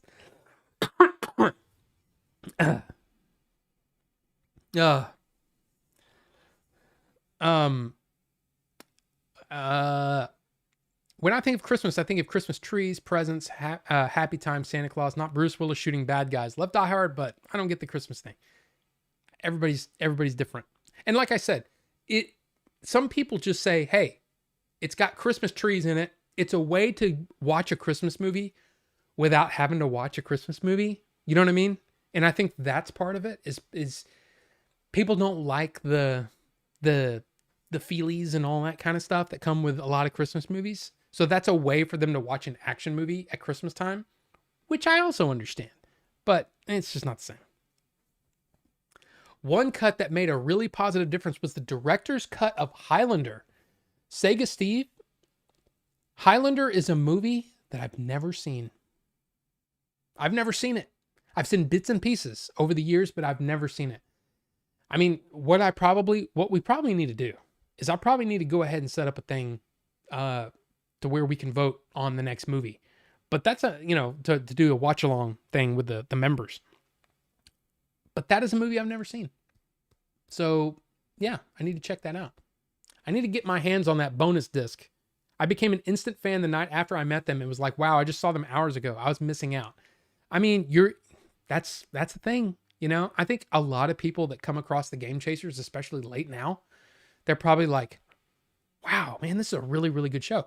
I saw many comments after Billy's passing that was talking about that. It's like, wow, I'd never heard of Billy before, or the Game Chasers before, but wow, what a great show. What a great YouTube channel, all that kind of stuff. It's a bummer, but that's the way it is. SLC Punk is classic. Like I said, I've only seen it the one time way back then, and I don't really remember it. I mean, of course, Matthew Lillard and all that stuff, but I haven't seen it in a long time. Lucky Number 11 is great. I remember seeing it and thinking, going, yeah. And then forgetting about it. Like, I don't really remember it. Cryptic Mayhem. Good to see you, sir. Hey, Rob, I finally made some time to watch the documentary and all the extra content for Adventures in Game Chasing. You were right. Of course, it's all fantastic. The thing is, I've said it many, many times before, and I'll say it again. I think that the documentary I'm not going to say it's better than the movie, but it's fantastic. Like, it's really, really good. If you have the Blu-ray and you've never watched the documentary, you really should. Because I think the documentary goes a long way to show you what it's like making a movie and the problems, the tribulations, all the problems we had. And he's so transparent about it, and I really really like that. Now, of course, there are things that he never mentioned. Um, in fact, there was he wouldn't even tell me some of the things that he wished he would have done better. He didn't want me to know that stuff either, which is weird because I'm like, dude, I'm not going to say anything. Just, I'm curious. I'm curious which ones that you really like. I mean, I know for a fact that the nerd battle toward the end is very, very different than what he had in mind.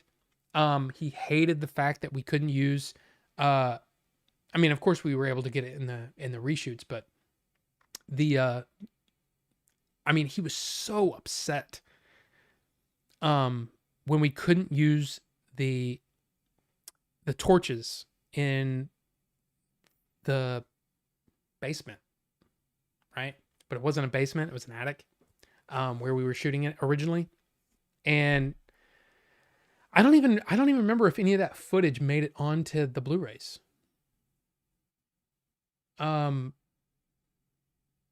Because I think there were some parts of that I thought was pretty good. But we ended up reshooting all of it because, I mean, it all needed to be reshot because it wouldn't have matched at all. It wouldn't have made any sense. But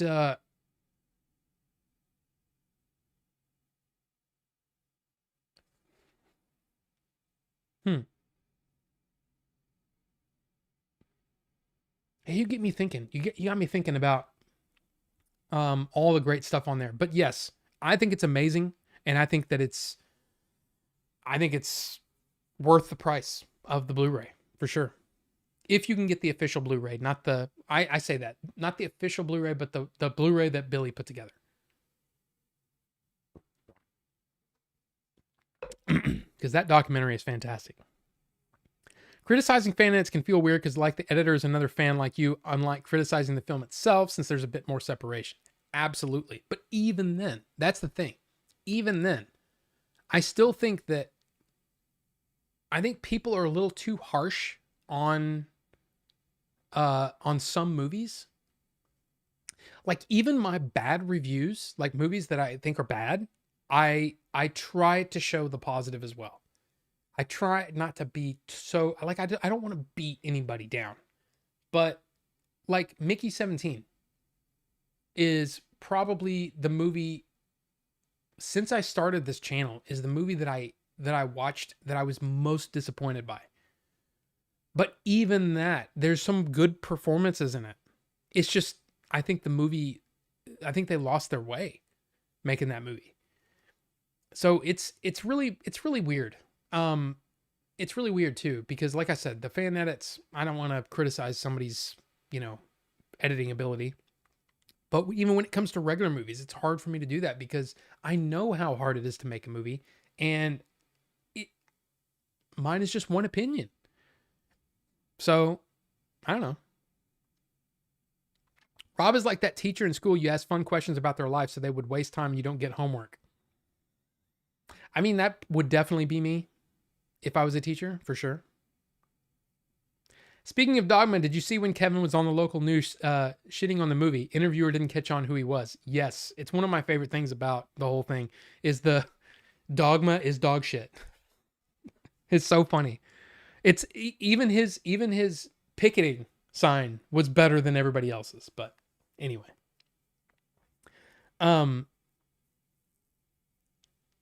Movie High Club. Okay, I understand. Won't flood you with the questions, but what's your 3 favorite directors and your favorite movie by each of them? Well, if you go by my thing, that would be probably Ridley Scott, Steven Spielberg, and who are the wait, do I still have it up? I don't. But I can pull it up again real fast. Come on. Oh, damn. I gotta log in again. I'm not a robot. Come on, man. Now you can't count Chang Che because I have multiple box sets. Oh, look at that. Ridley Scott, Alfred Hitchcock, Steven Spielberg, and then Kurosawa. I would say a really Scott. I mean, I think my favorite movie there is got to be Alien, followed closely by Blade Runner, followed closely by Kingdom of Heaven director's cut. Alfred Hitchcock, my favorite, absolutely my favorite is Rear Window. Absolutely. It is so good. Followed closely by Vertigo, followed closely by Rope. Now, Rope is actually I would consider to be not everybody's like Hitchcock's like a favorite of Hitchcock, right? Can you see all of them? Can you actually see? Yes, you can. Okay. So yeah, The Birds, Dial for Murder, Family Plot, Frenzy, I Confess. Some of these I haven't seen yet. Like a lot of the Apple TV ones I haven't seen yet. I haven't seen Dial for Murder, I Confess, North by Northwest, of course I've seen. Psycho, of course I've seen. Strangers on a Train, I don't think I've seen. And The Wrong Man, I haven't seen. But yeah, Rope, Saboteur, Shadow of a Doubt, To Catch a Thief, Vertigo, There's Big Trouble with Harry, or The Trouble with Harry, Topaz, Torn Curtain. Notorious is really good too. A lot of people like North by Northwest. I'm a little iffy on that, but for me, that's my top three. I think Rope is better than The Birds. I think it's better than Psycho. That's just my opinion. Rebecca's really good too. For Spielberg, what's my favorite Spielberg movie? Well, let's see. It's got to be Jaws, followed closely by Raiders, and I would say Raiders and Jaws can they flip flop, right? They flip flop. And then probably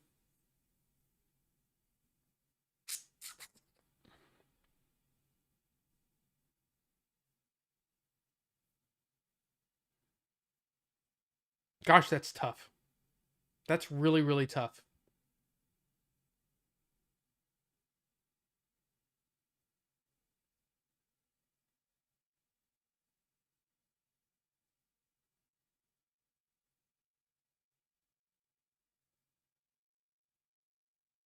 I'm gonna say Close Encounters.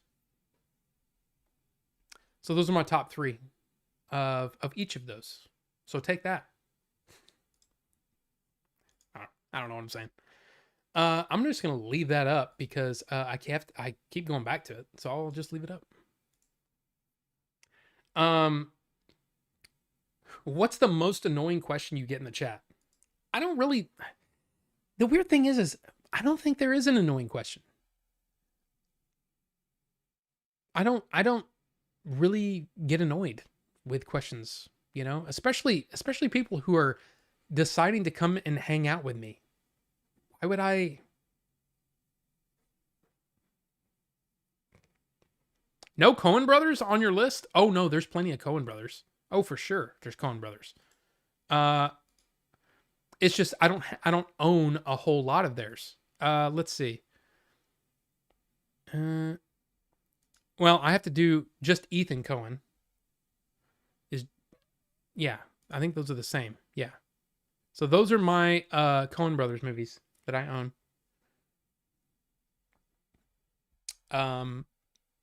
And all good. Like dude, I think Hail Caesar is a better movie than people remember. That movie's freaking good. I really enjoyed that movie. But those are definitely my favorites of the Coen brothers.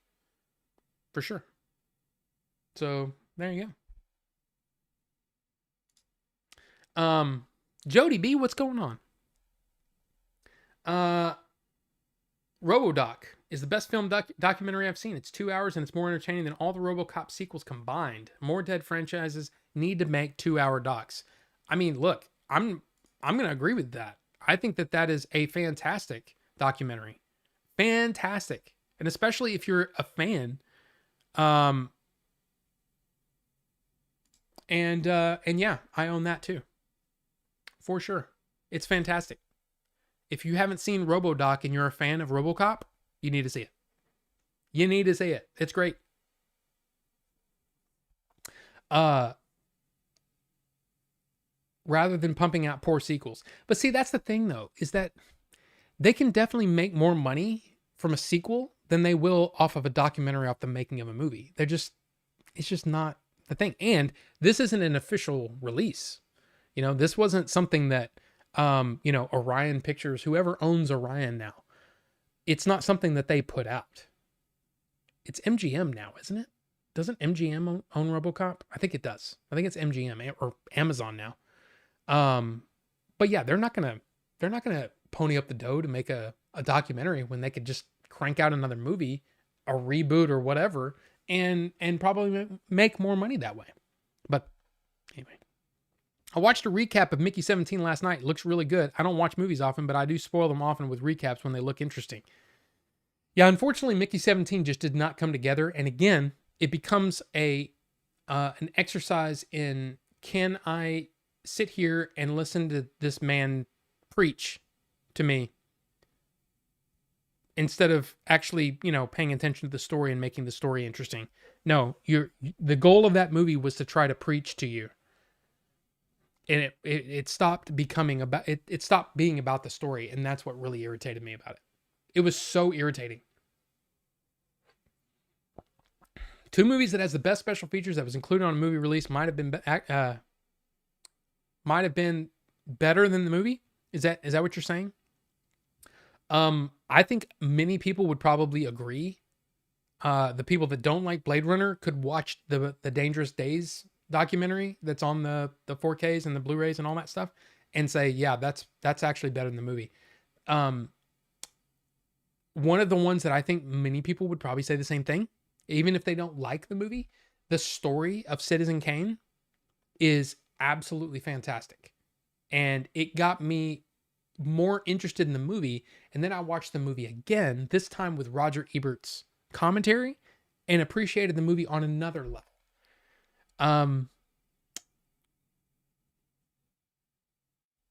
Another one, okay. I'll tell you, the one that I think is probably the best making of documentary that's way better than the movie, the making of Rise of Skywalker. I enjoyed the hell out of watching that. And I think that it showed that those people were, and it really made me sad. It really made me sad because these people worked so hard to make that movie, and it turned out to be crap. Because it's all the writing. Well, and maybe the fiddling of Disney. No, there's no real way for us to know where things went wrong and where people started making changes and making decisions.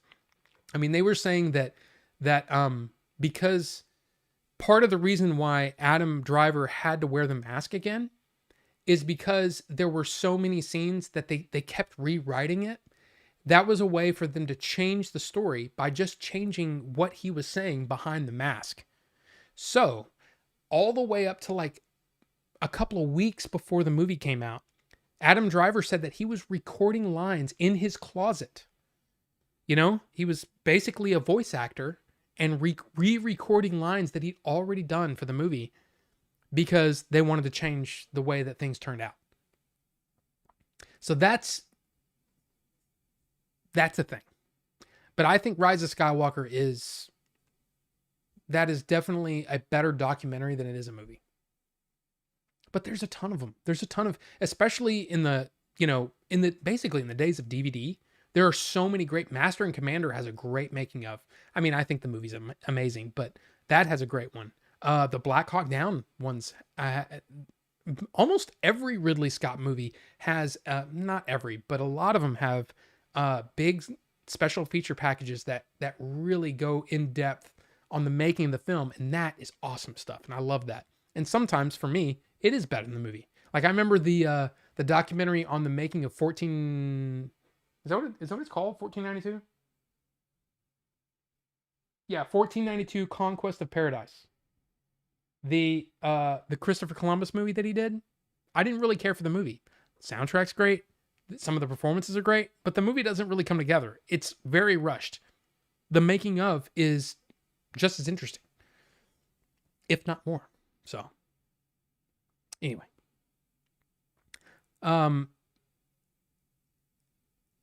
Let's see. I've never seen The Thing. Have it, own it. I've watched it about 100 times, but can't get past the first 10 minutes. I get to about where the dog gets shot and they save it, and that's it.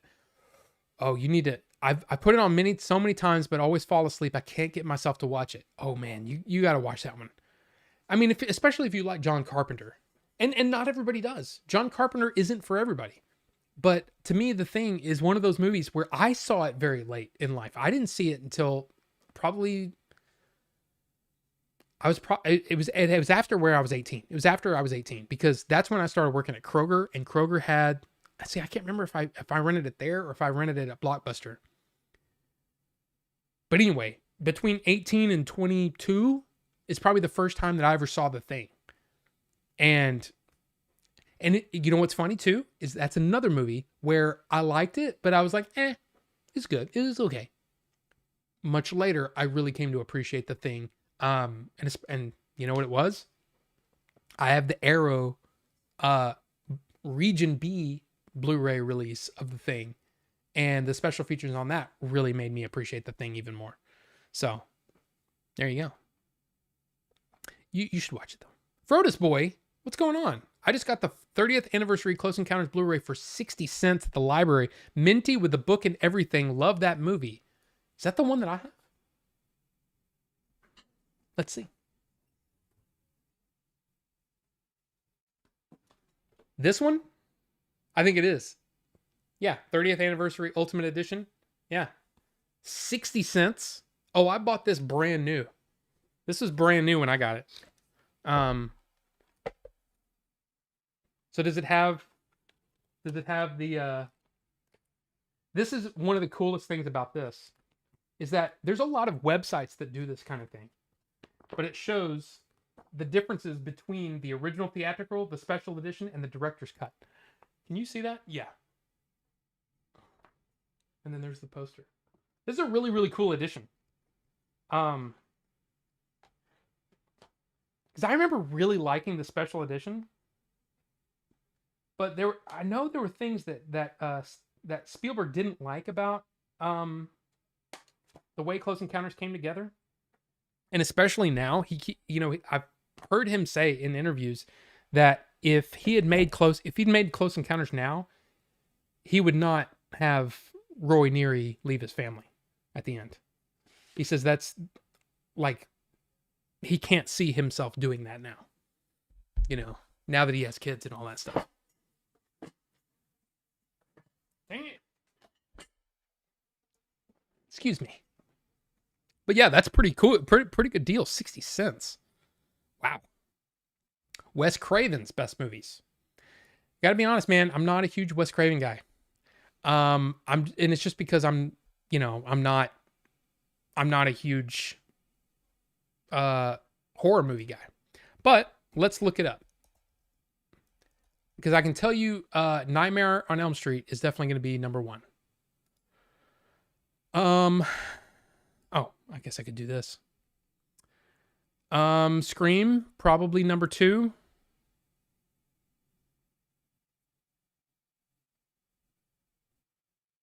Really? Swamp Thing is Wes Craven? I didn't know that. Okay. I've never seen The Serpent and the Rainbow. I never saw The People Under the Stairs. What is this? Oh, Red Eye. I never saw that. I'm gonna say my 3. Honestly, they're gonna be the only ones that I've seen. So Nightmare on Elm Street, Scream, and probably Wes Craven's New Nightmare. I've seen Scream 2, but I didn't really like it. So there you go. There you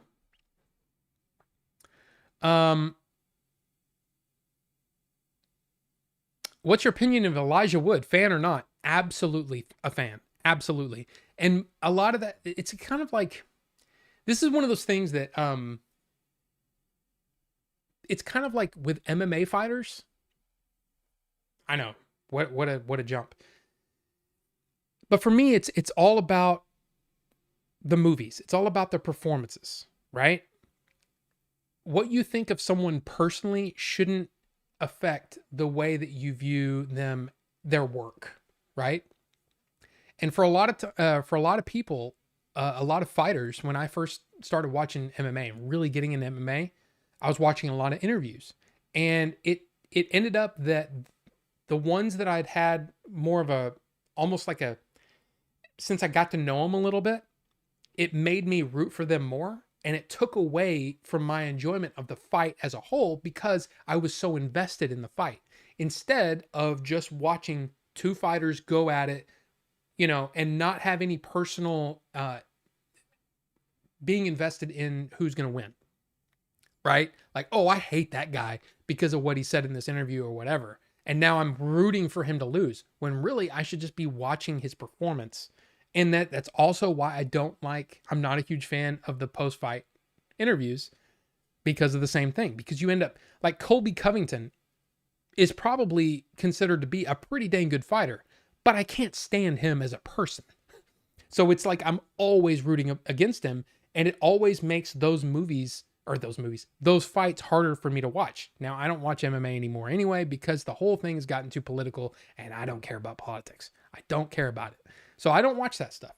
For me, it's the exact same thing about actors. Tom Cruise, Scientology, he's kind of an oddball. You know, he's kind of got this weird, he's almost like awkward in interviews and stuff like that. I try not to watch interviews and stuff like that. I want to watch an actor for what they do on screen, not for what they do personally, not their personal, like, for example, Mel Gibson. Yes, I've heard about some of the things that Mel Gibson does, but I enjoy him as an actor and I enjoy him as a director. So that's what I want to judge him on, not on his personal beliefs and all that kind of stuff, because I just don't think that's important for me. Now, unfortunately, or fortunately, depending on how you look at it, I've seen a lot of Elijah Wood stuff. And I love the guy. I think he is he's like one of us. He's kind of a geek and kind of a nerd. I especially loved listening to him on the Kingcast, which is a Stephen King podcast. If you don't know what that is, geeking out about Stephen King movies. And I just love that stuff. And I've ever since Lord of the Rings, I've seen a lot of things with him and it made me like him even more. So yeah, I'm an Elijah Wood fan through and through. No question. So, never met him or anything like that. I just like him. Robert Rivera. Hello, sir. Good to see you. Sean 420. Hello, all. That's my PlayStation. Where? Best documentary was the guy who ate McDonald's for a month. You mean that one ended up being fake, though. So, and we're not talking about best documentary in general. We were talking about best making of, like, special feature, you know, like on a Blu-ray or DVD or something like that. If we're just talking about straight up documentaries, I can tell you my favorite documentary because I own it and I love it. And I think anybody who hadn't seen it should see it because it is a beautifully made, really inspiring movie. It's called When We Were Kings. And it's about the rumble in the jungle between Muhammad Ali and George Foreman. Guess what? I'm not a boxing fan. Never have been. I mean, when Mike Tyson was big, of course, you know, a lot of people, we watched the fights and stuff like that. But I didn't really have any connection to Muhammad Ali. He had already retired by the time I started watching any kind of sporting events, you know, like that. But that documentary is so good. And he is such an interesting guy. But the way the documentary is done is beautifully done. And I highly, highly recommend it. It's in the Criterion Collection. I highly recommend that movie. If you can see that movie, see it. It's actually for sale right now on iTunes for $4.99 because I looked last night. Every Tuesday, movies go on sale on iTunes, and pretty much it's basically when a lot of movies go to streaming. So then there'll be like price cuts on things and stuff like that. When We Were Kings is $4.99 right now on Apple TV Plus, iTunes, whatever the F it's called now. It's awesome. So I would highly recommend that. But there you go. Yeah, the one that it was called Super Size Me. But that's the thing. That was faked. It came out later that movie was faked. So it may have been an entertaining documentary. I never watched it. The Thing is the perfect suspense movie. I don't know about perfect, but it's good. I really like it. Well, well, well. Looks like there is a movie called RoboDoc, part man, part machine, all doc. It stars Alan Thicke and David Faustino. Gotta be a peach. Probably not, but hey, I'm not going to say no to Alan Thicke. You know, for anybody who's a fan of Alan Thicke and even David Faustino. But yeah, the thing is really good. Jonathan Ellenberger, what's going on? Supersized Me was horrible. A lot came out later. He actually got sick because he drank too much. He actually had a bad liver from it. But there's actually stuff that he faked from the movie too. So just saying. Just saying. Hey Rob, did you ever get a chance to check out the AI generated song I made on Discord? Slades, I did not. I have not yet. But it is on there. I just haven't listened to it. I'm sorry. Also, how are you doing? I'm doing okay. I'm still trying to get over the sickness from Christmas. You know, I had to stop my nose was running and like making me almost sneeze. And I knew that I didn't have any Kleenex in here, so I needed to go in there. So I had to take a break earlier because of that. But I'm doing better. I'm doing better. Yeah, that's it. Yeah. It's a good one. It's a good one. And I don't own the 4K disc because I have it 4K digitally. And that's a movie, again, that's another movie that I've seen so many times. I'm not in a hurry to get that on 4K. That's just the thing. I need to try to give it a try like John. I need to try to give it a try. I like John Carpenter movies, and I know it's a classic, and I like Kurt Russell, but for some reason I can't get through the whole movie, but will for sure. You should try it. I've never seen the remakes of The Thing. I haven't seen it. Oh my gosh, it just updated. Where did I go?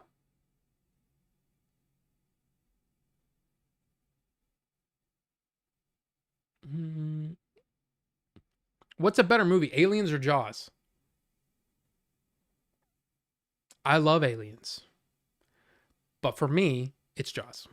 Jaws is yeah. You love all the Screams. Yeah, I mean the first Scream is really good, but the other ones I just wasn't a big fan. What Jerome the Great? Welcome, good to see you. What MMA fighters are you a fan of? My absolute favorite was when I was watching, because it's been a while. I love Dustin Poirier. There's something about him. I loved his, and again, it's partially because of his interviews and stuff like that too, but I loved him as a fighter. He never gave up, and that's one of those things that I really, really loved. I actually like the lower, did he fight 155? I think he fought 170 a couple times, but he was mostly a 55er. I loved Jose Aldo. I loved watching him fight. I really liked Benson Henderson for a long time. I can't remember the guy that kicked off the fence and kicked him in the face, and it was an amazing. I watched that live.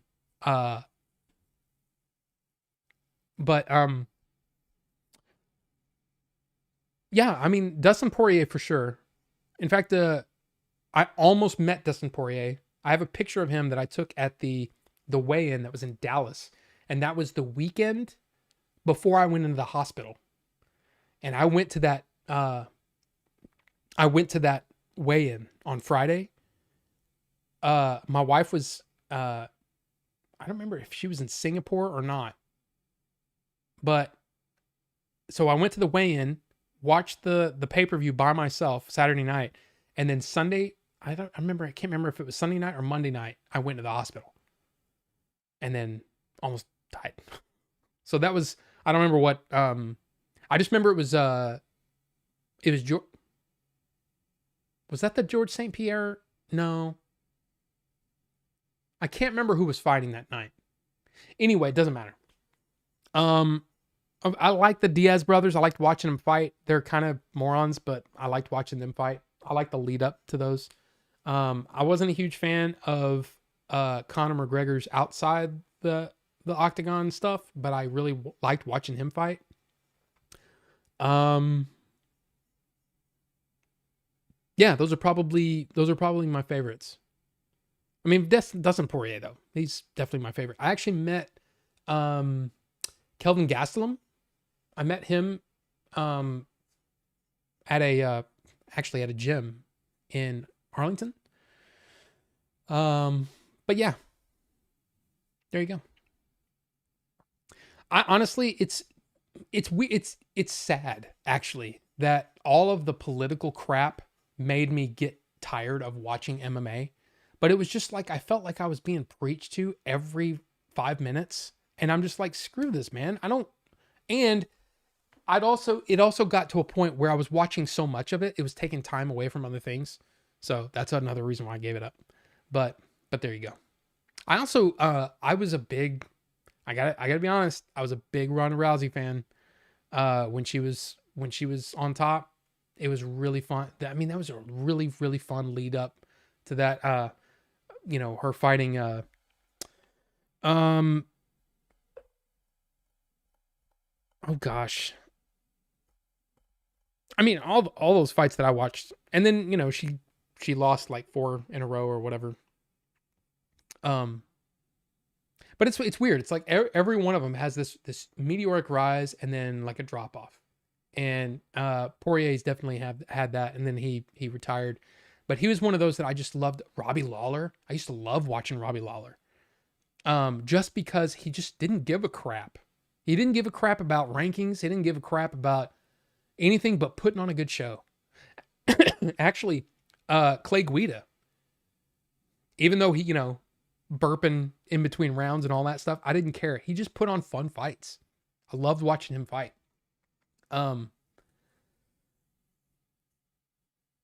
Actually, Wonder Boy was fun, and then until he got way up into the rankings, and then he was fighting way too safe. He wasn't taking risks, which was kind of a bummer. But he was actually older. Oh God, All American Chris something. His walkout song was "Won't Back Down," Tom Petty, which is actually one of my. I don't know if it's in my like top 5 or anything like that, but I love that song. That's one of my favorite Tom Petty songs. In fact, that is my favorite Tom Petty song. Chris. Anyway, Chris. He'd be Anderson Silva. Anyway. Yeah. What do you think about M. Night? I personally can't stand his movies. I love Signs. I loved Unbreakable. I loved Sixth Sense. A lot of his movies beyond that, not a fan. That's just my opinion. But yeah, he's not great. And Chris, welcome. Good to see you, sir. Good to see you. Coolest actor I met was Keanu Reeves. Wow, you got to meet him? That's really cool. That's really cool. And Keanu Reeves is another one of those where a lot of people love Keanu Reeves, but let's be honest, he's not the best actor. He never has been. But I really love Keanu Reeves. And I've loved, in fact, there was a movie that came out, or it was a documentary where he was, it was about digital filmmaking versus filmmaking. And I really loved his passion for it. And I loved watching him ask these directors these important questions and all that stuff. I loved that documentary. But he's a great guy, but just not the best actor. I hope you're having a wonderful evening, Chris. And you know what? We need to okay, last call. I'm going to give you till 9. And then and look, we're going to get caught up, and then we're going to go through the 2026 movies, cuz holy crap, I can't believe it's already 9:00. Wow. Let's see. So you got 9. Oh, let's it doesn't matter. I'm going to end the poll now. There's 36 votes. Nothing's beating Cinnamon Toast Crunch. So let's I'm going to get caught up while I get this wicked and ready to go. It's going right here. Of course, The Alchemist is Cinnamon Toast Crunch. Thank you guys for voting. Thank you guys for picking 64% of the votes, man. That's crazy. So let's open this up. Yep, smells exactly as I remember.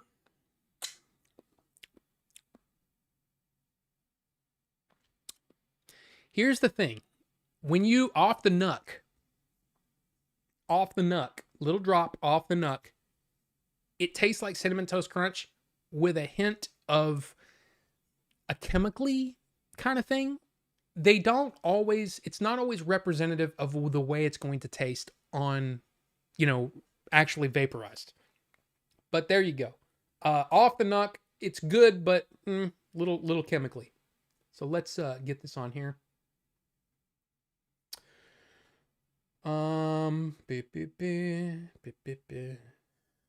Let's see. Elijah keeps his nose clean, stays out of trouble. I mean, yeah, but he's also like, man, he just seems like a good guy, Ooh. That'll be fine. That'll be fine. Okay, so let me turn this on. This is can you see? 0.19, 75 watts. Vapors are happening.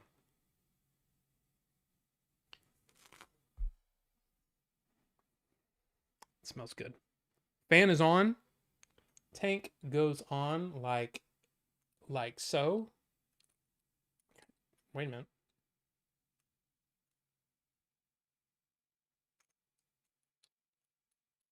Why is this not?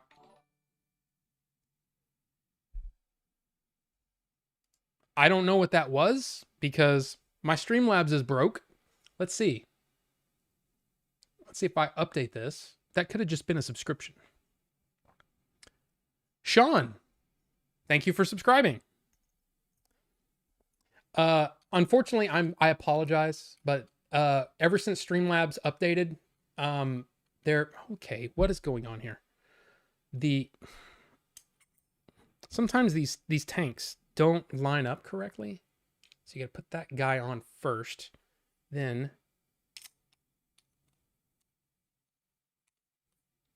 okay. The threads aren't catching. Okay. Ah, there it goes. There it goes. There it goes. There we go. It's all good. Okay, open up the airflow. And bleh.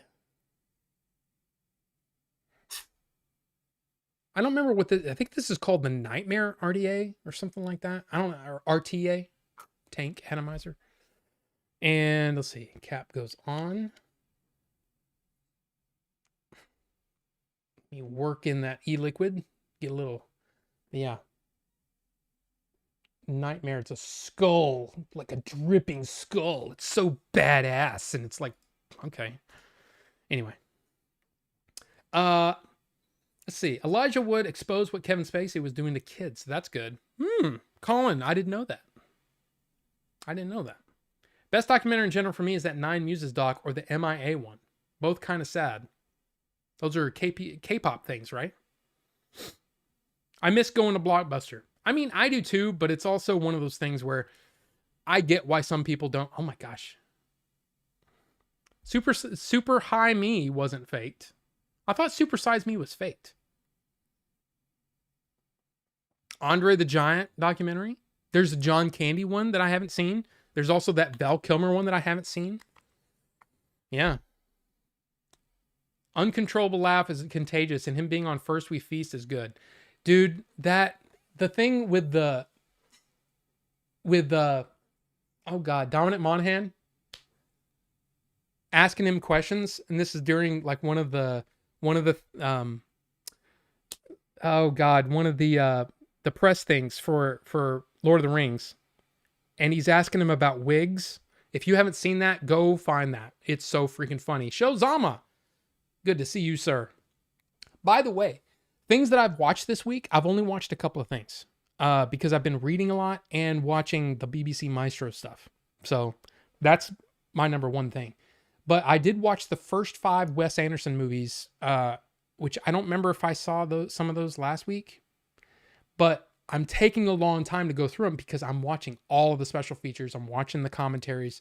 So it takes a while to get through it. But I've watched the first 5. So that is Bottle Rocket, Rushmore, Royal Tenenbaums. What's after Life Aquatic with Steve Zissou and the Darjeeling Limited. Yeah, Royal Tenenbaums of those is my favorite. So good. So good. Gene Hackman is so great in that movie. But I really like that one. My least favorite is probably the Darjeeling Limited, even though it's the best looking of all the movies. I mean, Wes Anderson's style, I think, really came together in the Darjeeling Limited as far as visually looking great, but it's my least favorite. It just didn't come together for me. Elijah was decent in that Maniac remake. Yeah, see, I haven't seen that one yet. I haven't seen it. It came out that he had alcohol issues that was not mentioned in the movie. Who? 30 days sober followed by 30 days of constant. The old HBO with The Sopranos. I remember watching that in a high school health class. Super High Me was hilarious. I remember I had to order the DVD through the mail to get it on release on 4/20. You had to email Doug Benson to get the movie. I haven't seen that one. Super Size Me was like a Jackass episode. Jaws is not a horror movie. No, I would agree with that. What would you call it though? Adventure? An adventure movie? Action? I don't know how you would classify that. It's so good though. Any guilty pleasure movies? Minor Police Academy series, a lot of 80s movies. There are a lot of definitely what I would consider to be guilty pleasure movies. What I would consider a guilty pleasure movie is a movie that critics and a lot of fans don't like, but I love. And I've said this many, many times, but I'll say it again because I love the movie and I want to champion this movie. And it's supposedly getting a 4K release this year, and that's Speed Racer. That's right. The Wachowskis with John Goodman and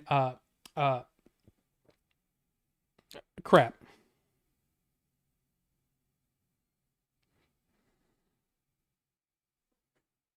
Why am I going blank on his name? And freaking Susan Sarandon. Of course. Who's? Damn it.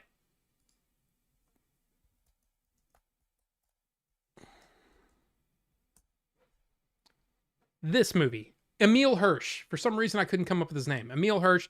Got Matthew Fox, Ariel Winter, John Goodman, Christina Ricci. I love this movie. I love this movie. I love it. I love it. I love it. Look at those scores. 3.5 out of 5, which is actually not bad on Letterboxd, but Rotten Tomatoes 42%, 6.1 on IMDb. I love this movie though. I love it, love it, love it. It is I love it. I love it. And that's one of those movies that for whatever reason the first 5 minutes just hooked me. So, there you go. Crispin Glover. I mean, it's just Chris, I think. But I consider that a guilty pleasure because a lot of critics didn't like it. But I love it. Police Academy is fun though. Rocky versus Drago is on sale on Apple TV for $4.99. See if anybody wants to check. Somebody says, "Hey man, Rocky 4 uncut. I got to see that." It's $4.99 on. There you go. Whenever I think of Police Academy, I always think of the Stonecutters episode of The Simpsons. I was never a big Simpsons fan. Gotta say. Elijah was great in Green Street Hooligans that don't feel at home in this world anymore. Didn't see either one of those. Who made Steve Guttenberg a star? We do. We do. All the VHS. I wouldn't mind Ronda Rousey on top. I mean, it wasn't that. It was just how absolutely like dominant she was. But then again, there's a lot of things that can be said about Ronda Rousey. The women's MMA was just really getting started, and she was the first one to be dominant because she had that one thing that was really, really hard to defend against. And then people started getting around that. Warcraft for $4.99. That's a guilty pleasure. I mean, I'm not a big fan. Keanu, you too. I'll get me too. Point Break is a classic. But is that a... Let me see. Point Break. Let's see. Point Break. Point Break. Point Break. See, look, those scores are higher. Like, I don't consider that to be a guilty pleasure. That's just a fun movie. Is it a great movie? Probably not, but I love it. I love Point Break. That's another one that I can't bring myself to get the 4K because it's so expensive, or it was. The last couple of times I checked for it, and I'm like, I've seen that movie so many times. I've got the Blu-ray. I'm fine. Doesn't need to be in 4K. Top 5 Westerns. Oh my God. I'm still way behind. Way behind. So behind. Okay, we're going to go quick. Top 3 Westerns. My favorite Western is probably The Good, the Bad, and the Ugly, followed by Tombstone, followed by probably Dances with Wolves. Yeah. Top 3 Western directors. Sergio Leone.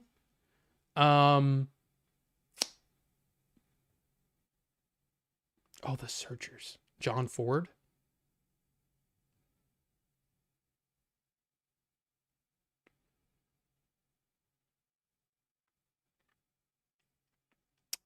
I might say Kevin Costner. Because I love Horizon. I love Dance with Wolves. Of course, he only did those 2, right? Because he didn't direct Open Range. That's a really good movie too. But yeah. What is it? I don't know. Oh, E-Liquid? The Alchemist is the Cinnamon Toast Crunch. That one. And I still haven't tried it yet. Let's try it. Let's try it. Top 3 Western comedies. I don't think I know other than City Slickers. Top 3 questions asked in chat tonight. The Off the Nuck is in the is on the Discord. Oh crap. Oh crap. Crap. I don't have Discord open right now, or I'd play it.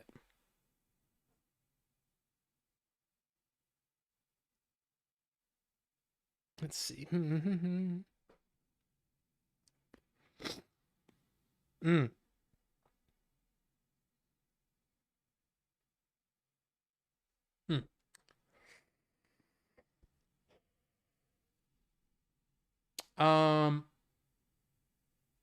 Yes, it is nicotine. Sorry, yes, it is nicotine based.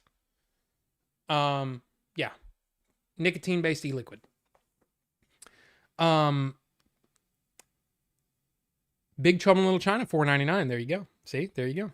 Be careful, I had a battery blow up. Sean, I've been vaping since 2013. I've never once had a battery problem, and it's because I take very good care about my batteries. I look out for all of the problems that batteries have, including dented, the dented top cap thing, the little top button. I make sure that my battery wraps are good, and I swap out my batteries every single year, which is probably overkill. But on Black Friday, I buy new batteries and I recycle the old ones. So I appreciate the concern, but I've never had a battery even close to being a problem. So thank you. And it's just part of those things. It's one of those things that you have to be careful. I mean, I have plenty of 18650s, 21700s, 2700s. And I did used to have a couple of lipo lithium polymer batteries. I traded those, or not traded those. I recycled those because I don't like the way that they get puffy after a lot of use. I don't like that, and those are really scary. But no, I appreciate that. And battery safety is something that if you're a vapor and you use devices like this with full, with actual batteries like this, you have to really, really be careful with your battery safety. Absolutely. So good looking out. Rob, do you vape while watching movies? I do. I vape while doing almost everything. Now these are considered, direct lung, and they put out a lot of vapor. I don't I try not to get too heavy, but I have set the smoke alarm off many times in this room. In this room while doing it. Well, I was doing an interview once and I set it off, and then I was doing a podcast and I set it off. And it's because I wasn't talking and I was just kind of absent-mindedly vaping, not realizing that I was filling this room up with vape, and there's a smoke alarm up there. So I have to be really careful with vaping these. Now I have some that put out a lot less, a lot smaller amount, but yeah, I vape a lot. I just watched Big Trouble in Little China 6 weeks ago. Still good, holds up. That's a great one, and I want that in 4. No THC in mine. I do have one THC vape that I bought actually with Billy out in California, and I haven't used it in months, and it's because it knocks me on my ass and makes me an idiot for 4 hours, and I'm just like, and I can't move, and I'm like, I don't have time to zonk out like that. I just don't. So MIA is a British Sri Lanka rapper. Okay. I don't know what you're talking about. He doesn't know Super High Me exists. Yeah, I don't. Not my thing. The thing is honestly, I might be a lot more apt to try THC stuff more often if it was legal here in Texas. And it's not. Now, here's the funny thing. You can get it if you have Crohn's disease. They just added that to and I have Crohn's disease. Kind of. Here's the thing. They added it to if you have these ailments, you can get medical license and all that kind of stuff in Texas. But my Crohn's is in remission now. So I can't get it. But that's all right. I honestly don't need any more. I don't need to spend any more money on things. I got enough hobbies. I got enough things. I have my movies, my physical media collection. I have my Lego. I'm good. And books. I don't really buy a whole lot of books, but I get enough. All right. Nine Muses is K-pop. It's super good. Be prepared to feel sad and cry though. Okay. Look, I gotta be honest, KP Senti, I'm not a K-pop guy. Not a K-pop guy. Just not. It's not my thing. But that's okay. Just about Big Trouble, The Thing, Rango, and Rocky vs. Drago because the sales. There you go. The Moon is Cheese. Best 3 sci-fi movies. Holy crap.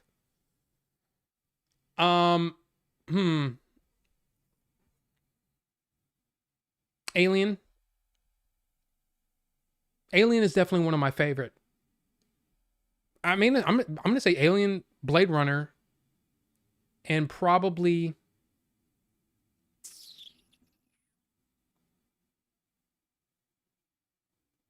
2001. That's good. It is after 9. Yeah, we need to get into the thing. Apollo 18. Wait. Yeah, it's okay. First We Feast and the others where he tries different burgers and such. I don't think I've ever seen those. I just saw Rushmore for the first time and loved it. It's fun, but it's not as good as I remember. Like, I liked it, but it's not my favorite. Jaws, a suspense thriller genre. Suspense? Well, I think of Blockbuster, and my Blockbuster had it in action. Because suspense, actually drama suspense. Suspense was part of the drama thing. It was in action because I think it was part of I don't know. I can't remember if it wasn't in horror. But I don't know. Is it suspenseful though? I guess it is. In Hell Class, we had to watch Big Trouble in Little Gina. Don't you disgrace Jackass by saying Supersize Me is like it. I don't know who said that. I always think of Forever Young. Oh, that's a good one. I actually liked Forever Young a lot. Mel Gibson non-classic. It's not bad. Jackass 6 this June. I get Forever Young mixed up with Radio Flyer in my head. Emil Hirsch. My guess was going to be Robert Zadar. Zadar? I don't even know who that is. Robert Zadar? Zadar? Like a doll's eyes. Yeah, dude. Jaws is great. 200 Cigarettes is my guilty pleasure. Green Street Hooligans is so good, Rob. You need to watch it. Get off my back, Rufus. I'm just kidding. No, I probably do. You got to go down. It's got to be that way. Young Guns. Have I seen Coyote Ugly? I saw it a long time ago, but it's okay. Young Guns 3 is filming. They supposedly. I'll believe it when I see it. They've been talking about that movie for years. But we'll see. How about Wyatt Earp? I did not like Wyatt Earp that much. I thought it was too dramatic. It was melodramatic. And it just, I don't know, it just wasn't that entertaining to me. Unforgiven is one of the best Westerns. Oh, yeah. I forgot about Clint Eastwood. He directed a lot of his own movies, and a lot of his Westerns are amazing. Who is this tall glass of water I see? Hey, hello, Wood. Good to see you, sir. Yeah, sorry, you're probably not even here anymore. But yeah, I haven't been very active in the messages today. I apologize. But good to see you, sir. I love John Ford Westerns. It's good stuff. I've stayed at a Best Western.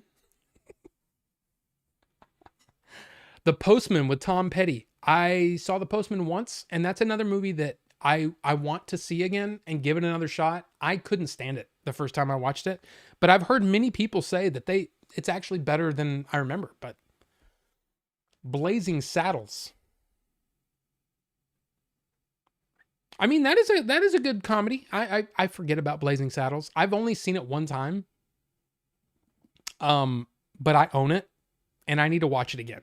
And I've been waiting for my wife because it's part of our top 100, I think. And it's just one that we haven't watched again. He not a player. He just vape a lot. Blazing Saddles, A Million Ways to Die in the West, and Apple Dumpling Gang.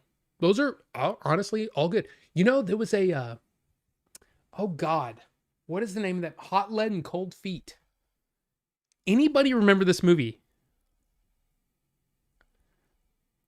I used to love this movie.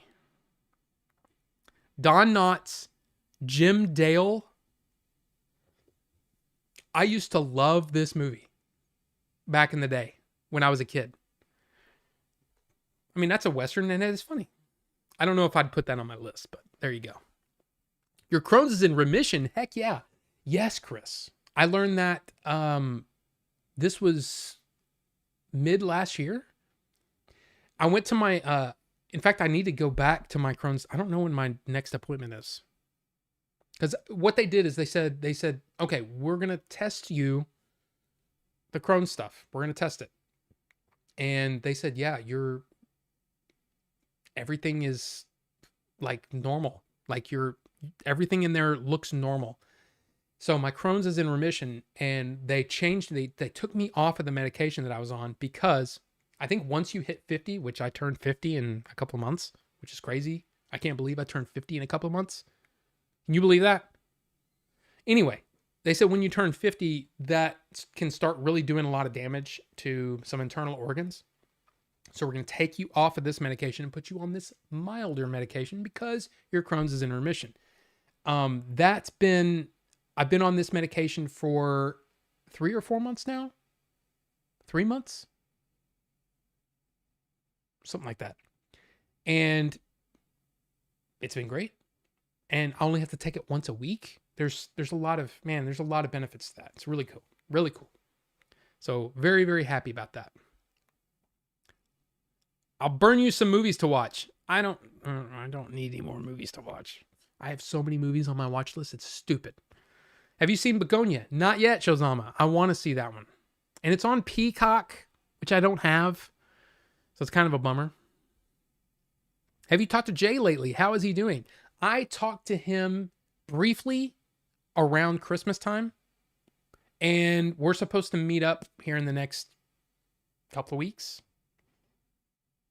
But yeah, I mean, it was a brief thing, but yeah, we're opening the lines of communication again.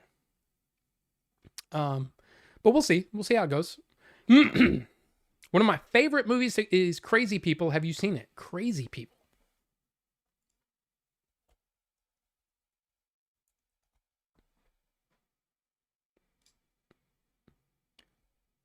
I have not seen it. Daryl Hannah, Dudley Moore, Paul Reiser. I've never even heard of this movie. 1990? After a stressed out okay. When his coworkers start believing that job stress is affecting his performance and his mental health, advertising executive Emery Leeson, oh, you can't read this, is sent to a mental hospital. There he befriends Dr. Liz Baylor, Mercedes Ruehl, and develops a crush on fellow patient Kathy Burgess. Eventually, it becomes clear that the work Emery was doing before he was hospitalized wasn't crazy after all, but the business world now interests him less than his new relationships. I've never heard of this movie. Never heard of it. Interesting. Crazy People. I like Dudley Moore. I like Daryl Hannah. Let's see. Crazy People. Interesting. It's rare for a movie to come out and I haven't even heard of it. I mean, I'm sure there's plenty, but hey, look, it's on Hoopla if you have Hoopla. I don't. Actually, my local library is attached to Hoopla, but they made it where you have to pay for it now. And I'm like, I got enough to do. I don't need to pay for any more stuff. But there you go. Look there. Blu-ray for $29.99. Really? Look at there. Get on Blu-ray if you want. But there you go. Crazy People. Never heard of it. Never even heard of it.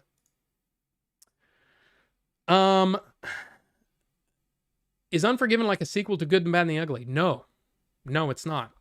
Unforgiven is a movie on its own. I mean, you could probably argue that it could be a sequel to some of Clint Eastwood's horror Western movies, but it's really not. It's its own thing. Top 3 best Tom Cruise. One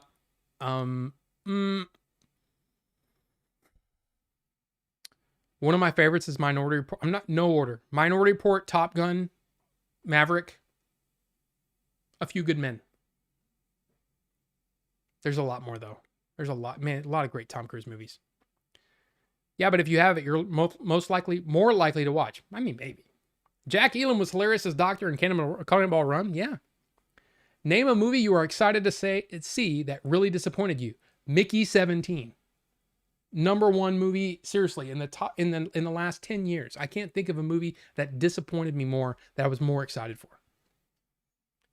Crazy People is so fun. Your tax-paying dollars should be paying for Hoopla. Yeah, but honestly, it's my local library. They're kind of punks. So, best 3 actresses. I would say Meryl Streep, Bette Davis.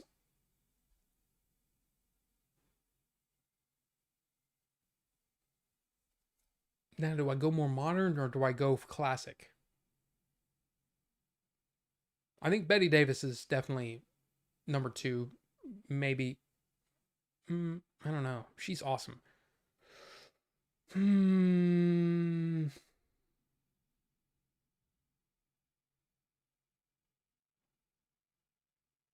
going to just say it. Lauren Bacall.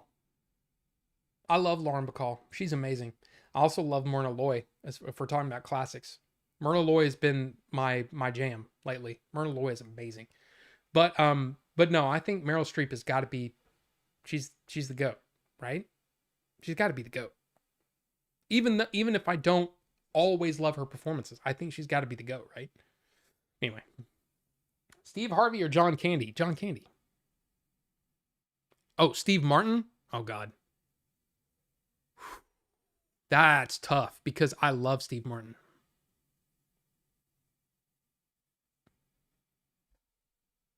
Nope. It's not related there, KP Sinti. When's the bartender going to cut off the drinks? In a second.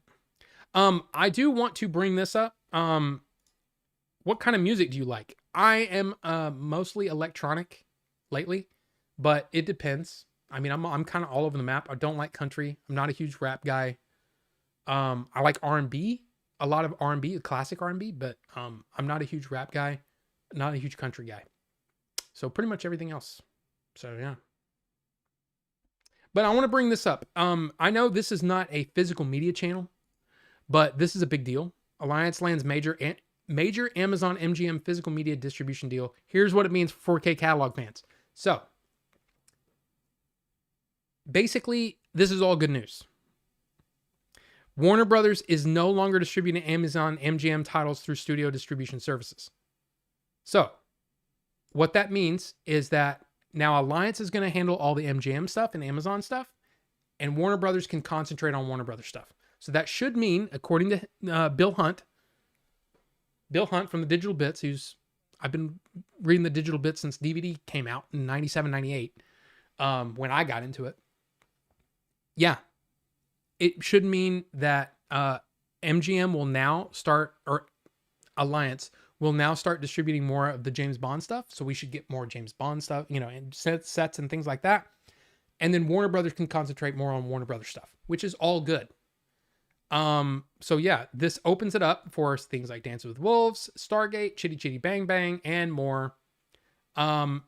Very few new. This is also because of Alliance. Let's see. You may have noticed that we've certainly covered here. Very few new 4K catalog titles have been forthcoming from Paramount since that deal was signed. The last two new titles were Catch Me If You Can and Minority Report. We're getting Popeye, which I don't really care about. I didn't really like Popeye, but anyway. A lot of new Amazon MGM 4K catalog titles in the years ahead, which is good news. It frees up capacity for both those two companies to focus more on Warner Brothers and Warner Archive, which is good. Warner Brothers already recently licensed to boutique labels like Arrow, Vinegar Syndrome, Shout, and Criterion, which is also really, really good news.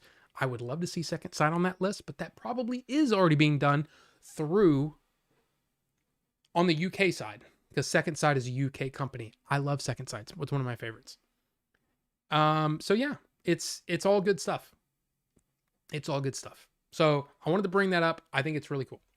And then let's quickly go through the 2026 schedule of movies.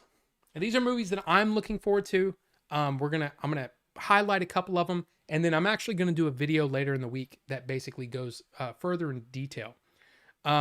First up, yes, I did go see the Labyrinth re-release. I forgot to actually talk about that.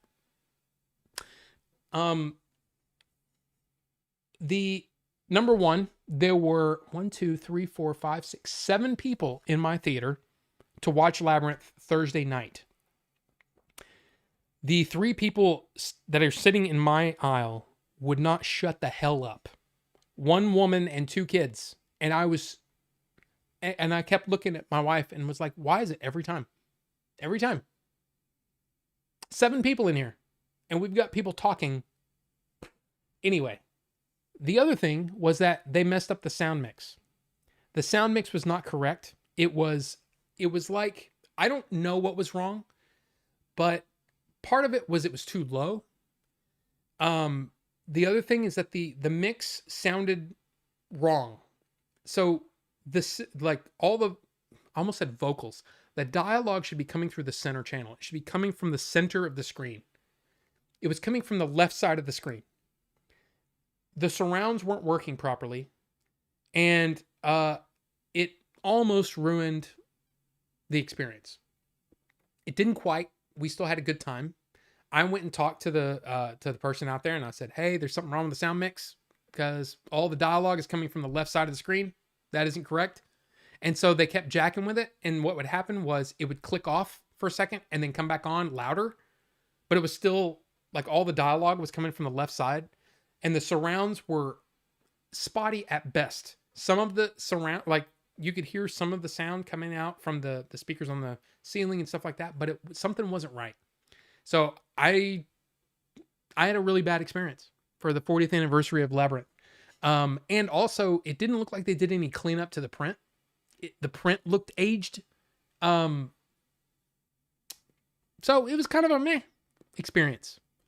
But anyway, so this last weekend, we had Greenland 2 and Primate come out. Those are the 2 big ones. I don't really honestly care about any of those. This weekend, we get 28 years later, The Bone Temple, which I actually do want to see.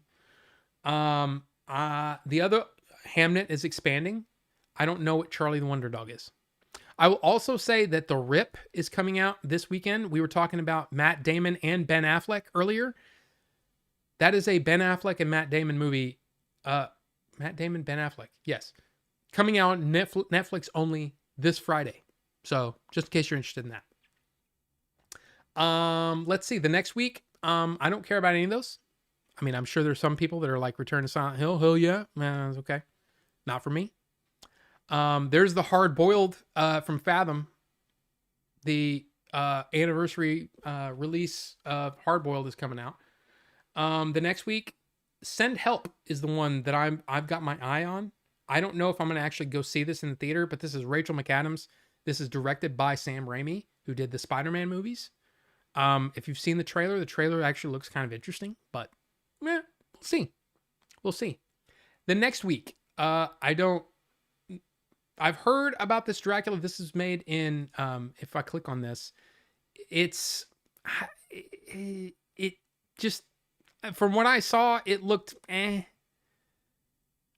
From the director of The Fifth Element, The Professional, and Lucy. Yeah, that's, what's his face? Luc Besson. But I don't know. I saw the trailer and was like, I don't need to see another version of that. Scarlet, I don't know what that is. Oh, that's animated. Solo Mio. I don't know why the poster thing. Oh, Kevin James. Don't care about the strangers. And Whistle, I don't know what that is. So yeah, I don't know about those. The big one here on February 13th for me is Crime 101. Now, this is a movie that is based on a novella by Don Winslow, which I haven't read, but it looks really interesting. It's got Chris Hemsworth, Mark Ruffalo, Halle Berry, and what's his face? You know, good old what's his face? That guy, Barry Keoghan. Yeah, could be awesome. Could be. I saw the trailer and was like, that looks pretty good. I don't know if this is worth going out to the theater to see, but I don't know. Good luck, have fun, don't die. There you go. Sam Rockwell, I would say a fan favorite actor. This movie looks batshit crazy. I kind of want to see it. I don't know if I'm going to make it out to the theater for that one.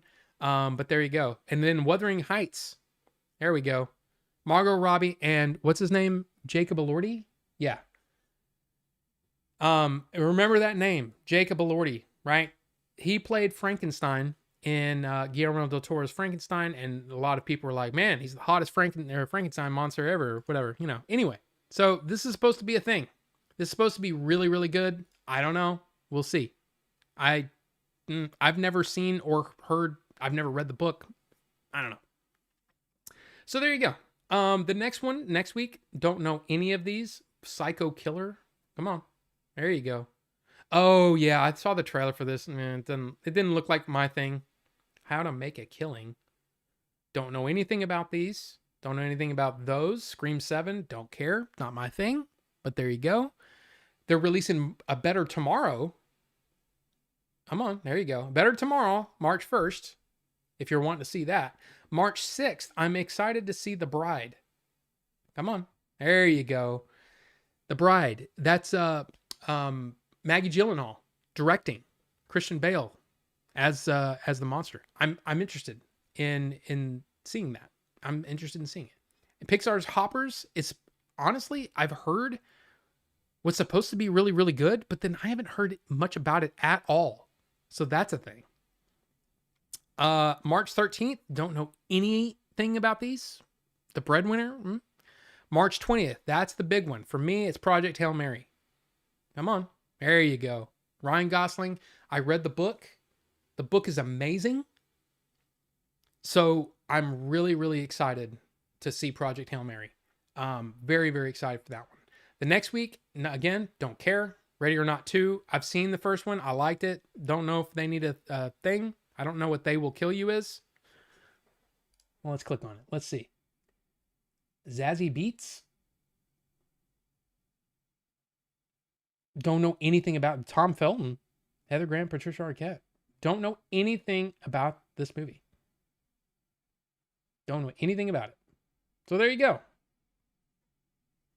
There you go. Um, April 3rd, you've got the Super Mario Galaxy movie. Come on. There you no, no, no. There you go. Of course, people are going to want to see that. Look at that. April 5th is The Killer. So basically, if you're interested in the old, you know, this collection of Chinese action films from the 90s, yeah, late 80s, 90s, yeah, you're going to be able to see them if you're interested in theaters. The next movie that I'm interested in, I haven't seen the trailer for the Lee Cronin's The Mummy yet, but I heard that it was actually kind of effective. Kind of want to see this. I kind of want to see the trailer at least and see what's going on there. But then the next week we've got Michael, and Michael is, I got to be honest, I didn't care until I saw the trailer and was like, wow, that looks interesting. That looks interesting. So we shall see. Now we're into May, and we've got May 1st, we've got Animal Farm. That's directed by Andy Serkis. But it's apparently they made some changes to the story, and I don't know if that's going to work, but we'll see. We'll see what happens there. The Devil Wears Prada 2. A lot of ladies are interested in seeing that. I haven't seen it. I haven't seen. I mean, I've seen the original, but I don't.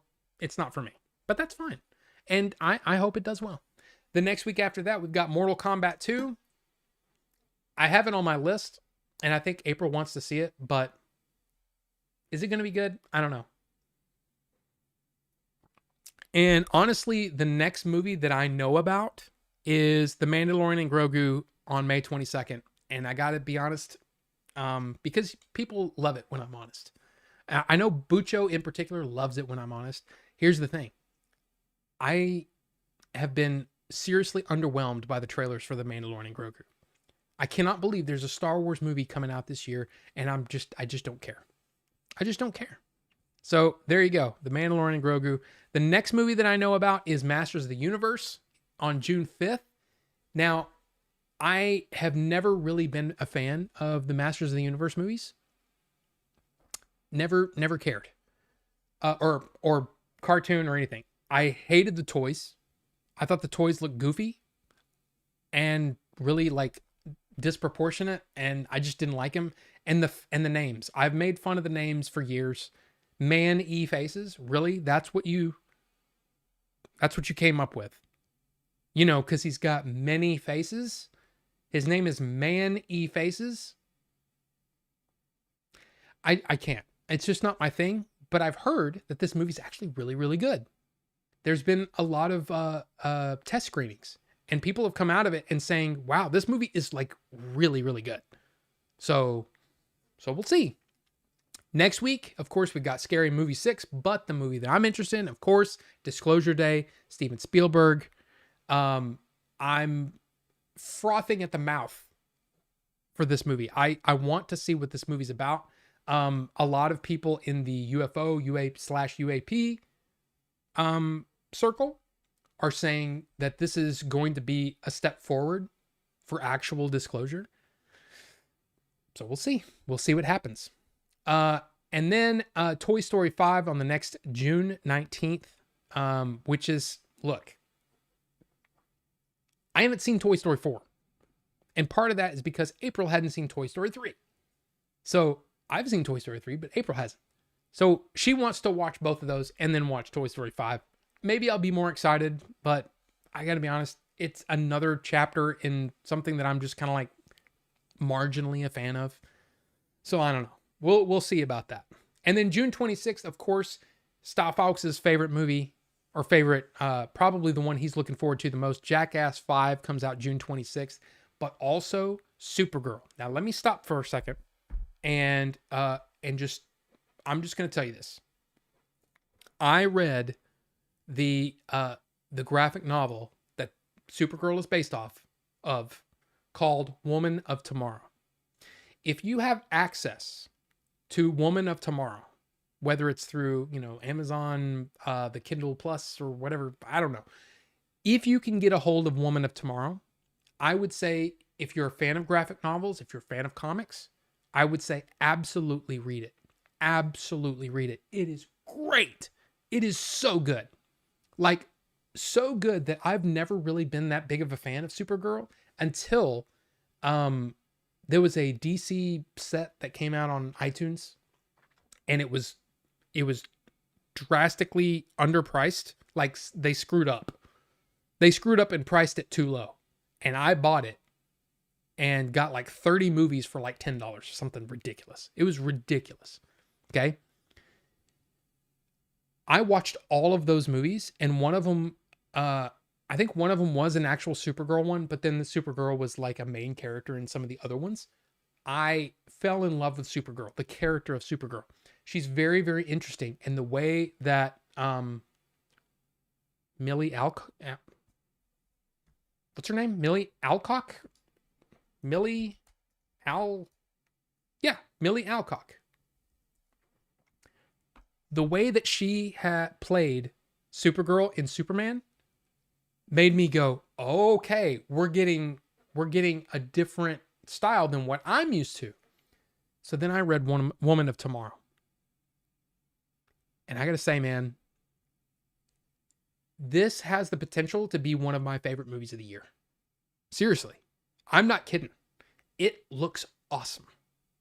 So I'm really excited to see what they're going to do, because I loved the graphic novel. So I would highly recommend that. And I know not everybody's in this, comic book movies, and they're like, comic book movies. I'm so sick of comic book movies. Okay. I'm just telling you, I'm a comic book fan. I have been since I was little guy. And I didn't really get into the typical Marvel and DC stuff till way later in life. I was reading Transformers and G.I. Joe and stuff like that. Alien, like the Dark Horse stuff. That's what I was into. I wasn't reading the superhero stuff. The superhero stuff didn't really do it for me. Now, I of course, I read a lot of Batman around, the 1989, Tim Burton, Michael Keaton Batman. I got really into Batman for a while. But the thing that always irritated me about Batman is when this actual superhero stuff got in the way. Like, okay, get rid of the Superman stuff and get rid of all that. I don't want any of the fantastical stuff. The coolest thing about Batman was he was a detective. That was my favorite stuff. But now I'm really into all of it. I've got a ton of DC comics that I've been reading over the years, and really, really became a big fan of some of these standalone graphic novels from Superman and Justice League and stuff like that. Green Lantern. I'm really digging this stuff. And to me,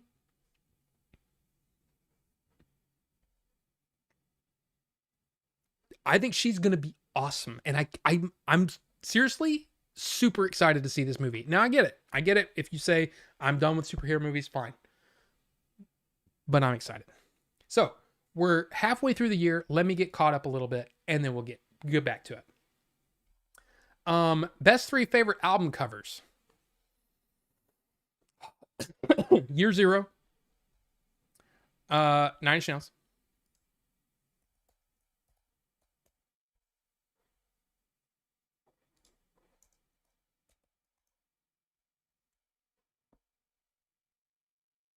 Oh, come on. Just give me the freaking... There you go.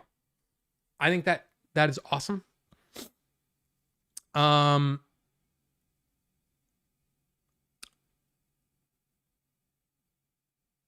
Halen 1984, because I just thought it was cool. And probably Appetite for Destruction. I just think those are cool album covers. And also, I don't want to take a whole lot of time going for that. Three Amigos is one of my favorite movies too. Oh man, I love Three Amigos. I love it. And I know all the Chevy Chase stuff, I get it. I understand, but man, I love that movie. You know what? I never said anything about this. I'm tasting a little bit of that chemical, but I don't know if that's break-in. One of the things about vaping, by the way, e-liquids, or wicking your own cotton and all that stuff, is every now and then there's sometimes some flavors take a little time for it to mellow out a little bit.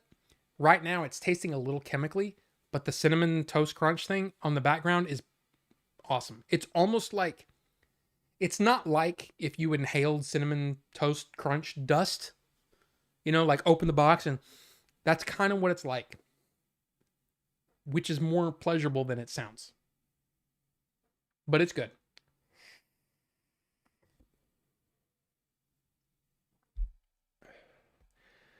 KP Senti, you said a lot of things that are a couple of words. I don't know what you're talking about. I'm sorry. I mean, I'm sure it made sense at the time. Johnny, welcome. Good to see you. It's a miracle I made it to the stream. Hope you're doing well, and I'm going to rewatch later to see what I missed. Sounds good, sir. And again, if you're watching on the replay, hey, man, I appreciate it. And, you know, if there's something that jumps out at you, leave a comment, because that helps. You saying to the staff, put the magic refund on me, slap it in my palm, make it free. Oh, you're talking about the Labyrinth stuff. Yes. Yeah, it was a I'd asked for a refund.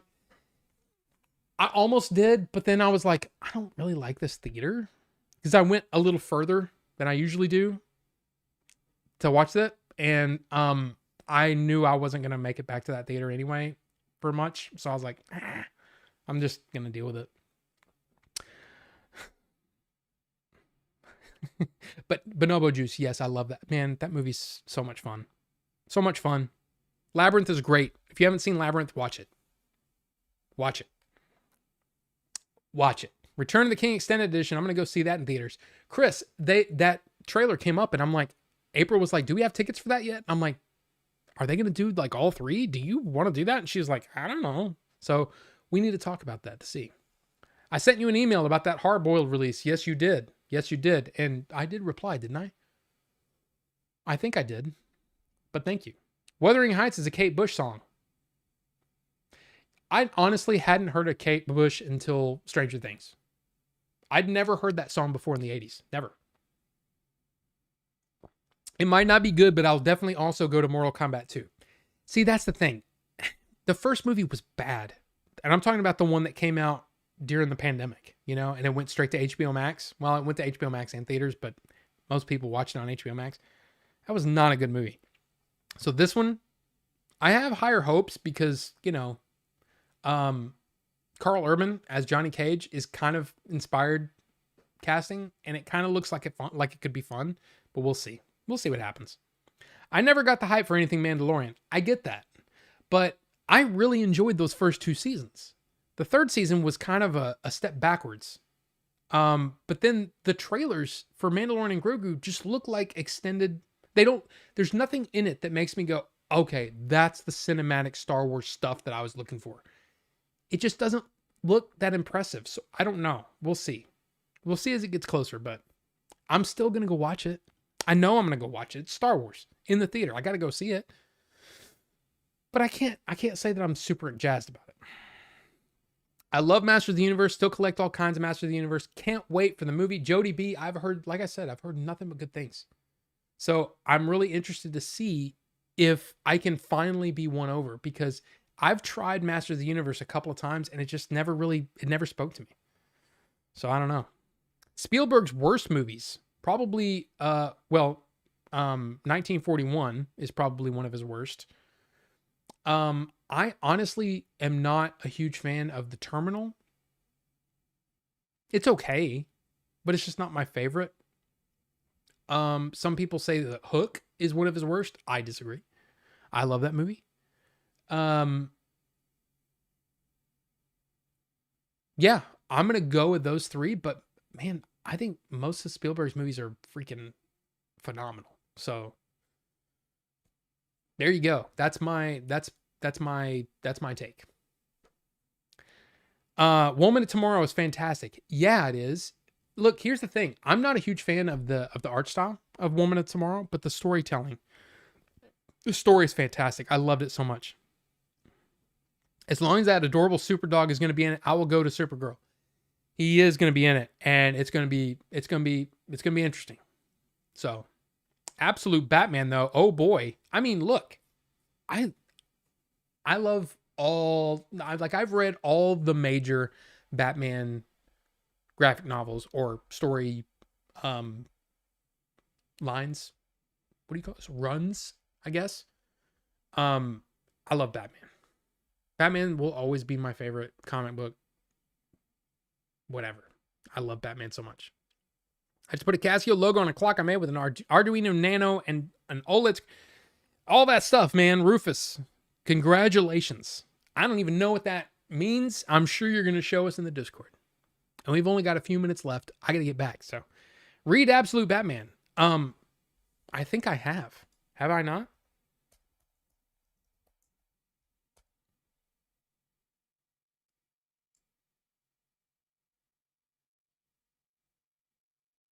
Oh. Okay, so this is ongoing. What is going on with my internet? I've dropped 161 frames. It still shows green. I don't know. So it's an ongoing series. I haven't read any ongoing series in a long time. So maybe you got to check it out. Downwatch and Metronome. You want to see MK2? What days do you go live? It's always Tuesday. Always Tuesday and always at 7 p.m. Central. It's always on Tuesday. Now, there have been a couple times when I've gone a little later. There have been times when I've gone on other days, but that just depends on what's going on. Like if I have something to do on Tuesday night, well, I mean, I gotta do the thing. But most of the time it's Tuesday nights. That's the typical thing. The trailer for MK2 alone was better than the modern MK movie. Yes, it was. Aren't they making a Darth Maul series? I think I heard something like that, or am I just imagining it? I don't know if they are. I saw something. Let me just do that.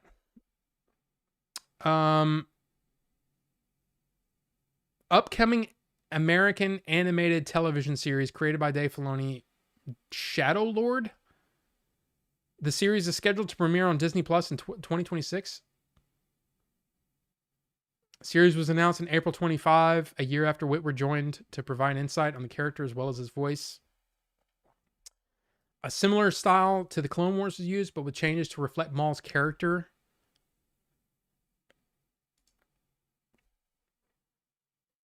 See, here's the thing.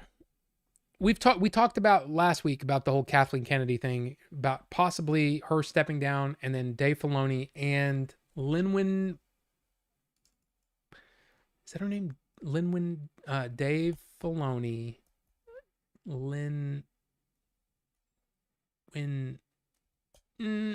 I can't remember her name. Lin-Win Brennan.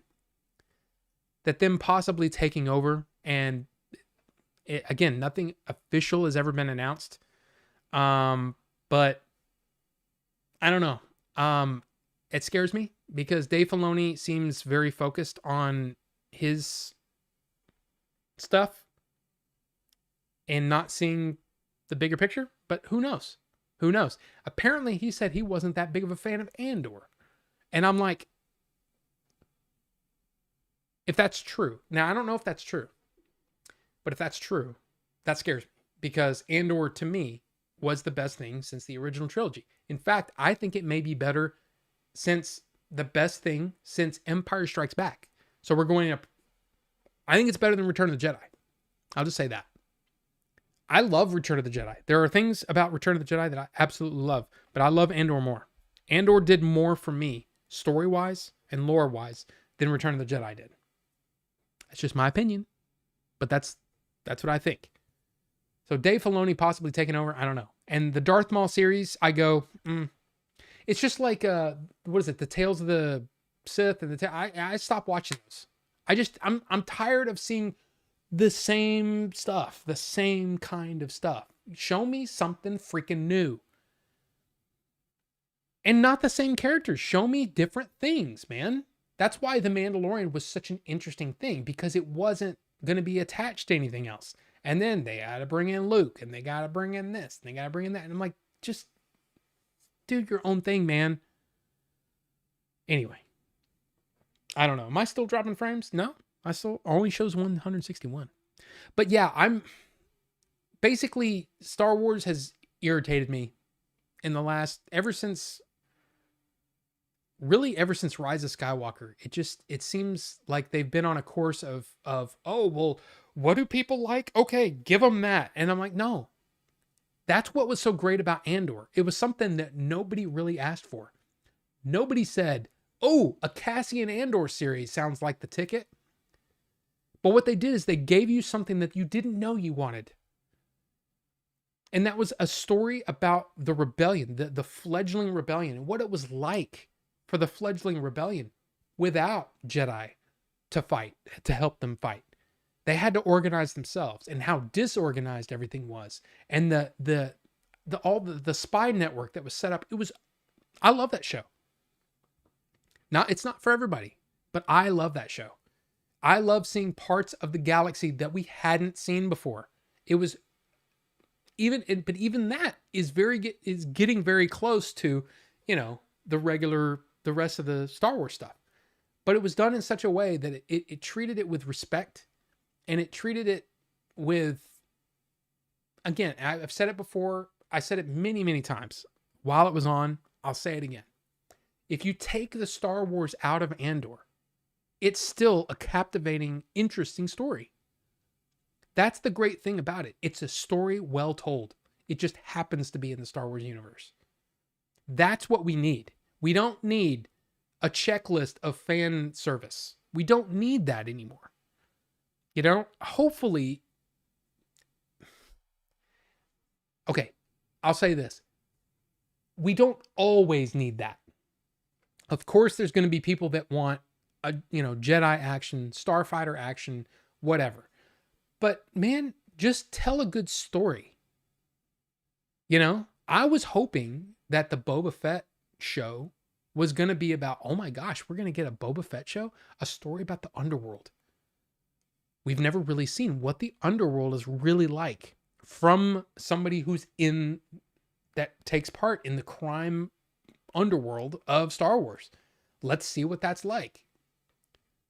They didn't give us any of that.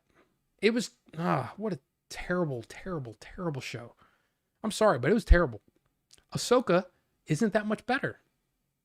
Ahsoka is treading the same kind of ground. Oh, we're bringing Thrawn in. Okay, and you make him the least interesting character on the show. I'm sorry, not interesting at all. So I don't know. I don't know. I'm a little bit all over the place with Star Wars, but yeah.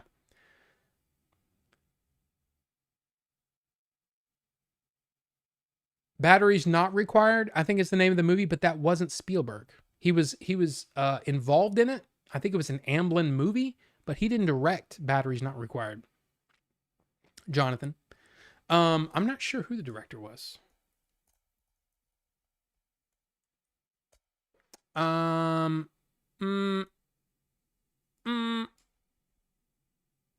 Matthew Robbins was the director. But it was, if I'm not mistaken, it was Amblin.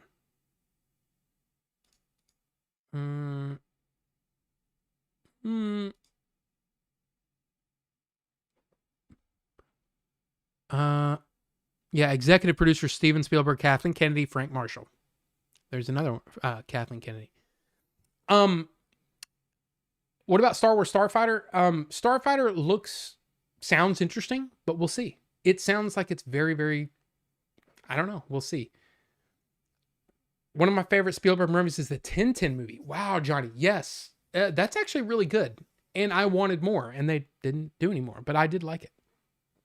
Absolute Batman is only 15 issues right now. It's a different take on Batman. Also, Absolute Superman and Wonder Woman, but Batman is a peak right now. Yeah, I haven't read anything recent.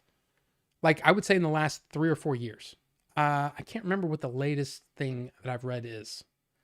But I've taken a step back from comics for the last, I would say probably the last couple of years, and just been catching up on the books. I've been reading a lot of Brandon Sanderson stuff, a lot of Stephen King stuff. I read the Dark Tower series, Wheel of Time, and all that kind of stuff. So there's been a lot of catching up on just regular books lately. And then, like right now, I'm reading the Hitchcock Truffaut book, which is fascinating. Not only because I'm an Alfred Hitchcock fan, but it's also interesting about the way that he would craft stories and then the way that he would direct those movies. It's fascinating. So I'm in the middle of that. Then I'm going to be back to some Brandon Sanderson, and then I'm going to be back to some couple of Stephen King, I think, and then I'll be kind of open after that, which is kind of exciting. I took a break from Tolkien Oh, sorry. I've been reading a lot of I'd read a lot of Tolkien like back to back to back to back, and I just kind of got burned out, and I want to regain my love a little bit before I go back to reading some Tolkien stuff. But yeah, comics has taken a back seat. But I interjected Woman of Tomorrow because I was excited about seeing what the movie was going to be like, and was really glad that I did. So there you go. Can't believe how much of a letdown Boba Fett was. I was so stoked. Huge fan of Boba. Even got a Fett tattoo years ago when the show came out, and I was all, man, what the F is this crap? Me too. That's the same reason I enjoyed that Star Wars show with the kids. Yes, Skeleton Crew was an interesting, like I said, everything doesn't have to be exactly for you. So that's why I took a step back and said, okay, wait a minute. There needs to be, do some Jedi stuff, do some whatever, some kid stuff, whatever. Do all the things. But make sure that you actually have a show that puts Star Wars on the map, like Andor did. Like regular folks who not big Star Wars fans were watching Andor and going, oh my God, this show is so good. And that's the kind of thing that we want. That's the kind of thing that I want. I want Star Wars to be a cultural thing again. And you're not going to be a cultural thing just checking off the the list of what the fans want, because the fans don't always know what they want. I've seen recently, I saw somebody say they need to make a Darth Vader show. Why? I just want to see Darth Vader doing cool shit. No, I want a good story. And sure, you could probably tell a really good story with Darth Vader today. And yeah, you've got Hayden Christensen just chomping at the bit to do more Darth Vader, because guess what? Money. I get it. I understand it. But I don't need a Darth Vader show. I have my imagination, and my imagination is better than the shit that they come up with. I'm sorry, but it is. The Obi-Wan show, get the F out of here. That show was not that good. Now, did I enjoy the actress who played Leia? I really thought she was cute as hell, and she got the spunk of Carrie Fisher that I thought was really cool, but the story was bad. And it looked like shit, that show. That show looked so flat. Watch 5 minutes of Obi-Wan, and then watch 5 minutes of Andor, and you tell me which one looks better.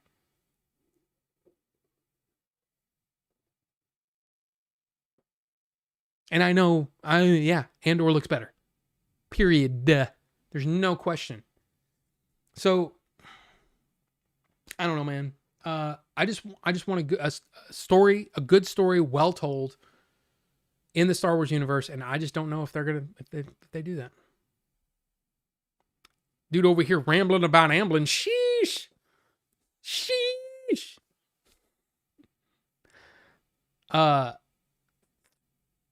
But yeah, Skeleton Crew was fun. It was just fun. Did it have to be the best thing ever?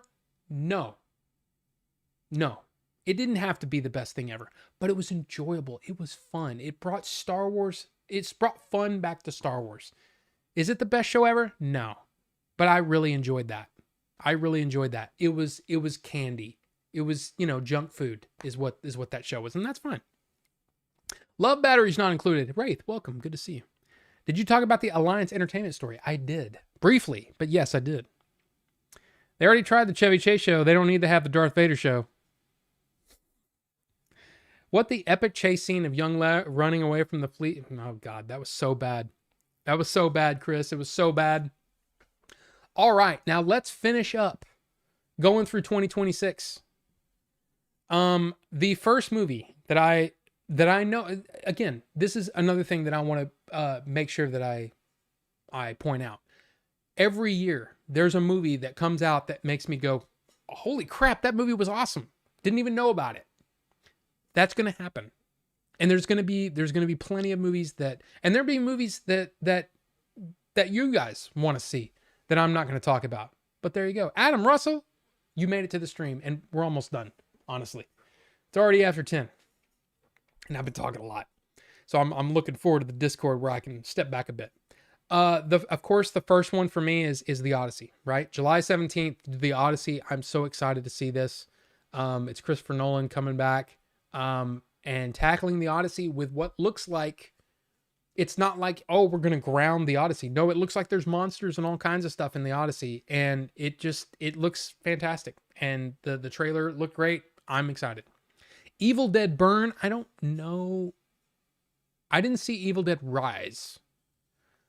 Now I have to say, Evil Dead in general is not my thing, but I would give them a shot if they were good. And I haven't seen Evil Dead Rise, so I don't know. And of course, Brand New Day. Look, again, I'm an unabashed comic book fan. And even though Marvel has had its ups and downs, I see every single one in the theater that I can. And Brand New Day is going to be no exception. I'm going to see it. It's going to happen. So I'm going to go see Brand New Day. Of course, it's, does it have a poster or anything yet? Oh, that's Michael. Come on. Oh, no poster yet.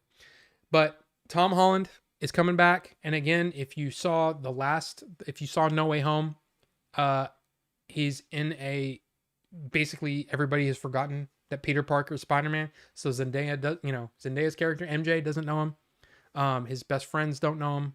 So he's basically Spider-Man on the street, and it should be, in theory, a smaller film, more the friendly neighborhood Spider-Man. But Mark Ruffalo is coming back as the Hulk, and or as Bruce Banner, as how it's been said. So Mark Ruffalo is back, and John Bernthal as the Punisher. So that's all I really know about the movie. It's kind of been under the radar a little bit, and I'm kind of excited to see it, and I don't care. Sean 420, have a good one, sir. Good to see you. So I'm excited to see it. I know not everybody is, but I am excited. Super Troopers 3. I didn't like Super Troopers 1. I didn't vibe with that comedy. So Super Troopers is not on my radar at all. We have to get all the way down to August 28th. And on August 28th, there is Cliffhanger, which I don't know. Is this a remake of the classic Cliffhanger? I mean, it sounds like it's a remake. And it's got Pierce Brosnan in it and Lily James. A mountain guide and his daughter's alpine climbing business in the Italian Alps faces a tragic event, forcing them to confront and overcome adversity as dangerous foes emerge, unleashing chaos. I don't know. I didn't even know this was coming out. So that's a thing. The other one is, of course, Coyote versus Acme, which is the famous movie that Warner Brothers said that we're not going to release this and we're going to just destroy it. But then this company came in and bought it, and now it's going to be released. It's a, half live action, half animated, and it's got John Cena and Will Forte, and I mean, who knows? I've heard good things. That apparently they've done some screenings and it's actually, people like it, but I don't know. But the movie I'm really looking forward to on August 28th is a movie that most people have probably never heard of. It's The Dog Stars, and look at that director. It's Ridley Scott. I'm excited for this movie. I read the book that this was based on. You've got Jacob Elordi. Super hot Jacob Elordi is in it. Josh Brolin and Margaret Qualley, and Guy Pearce is also in it. I've read this story, and I can see these four actors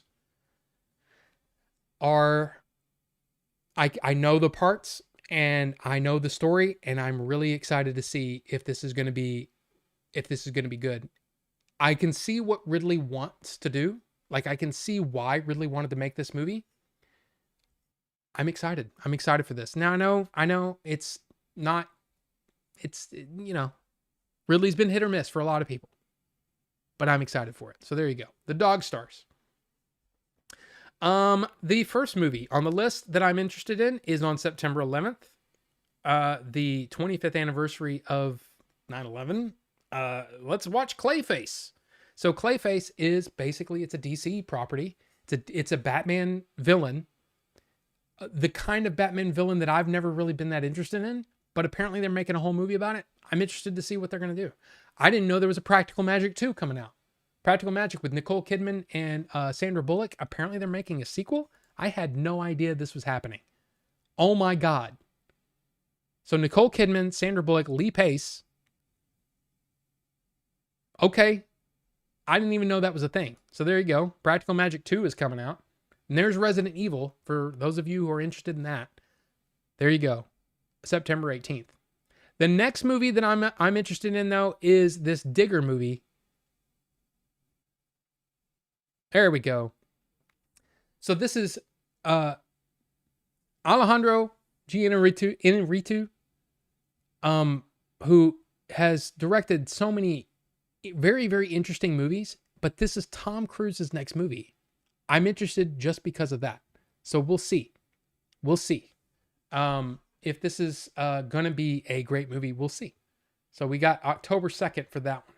The next one that I'm interested in, there's Street Fighter. Don't give a crap. I thought the trailer looked like ass. So, hey, whatever. The next movie on the list that I want to see, Godzilla Minus Zero. November 6th.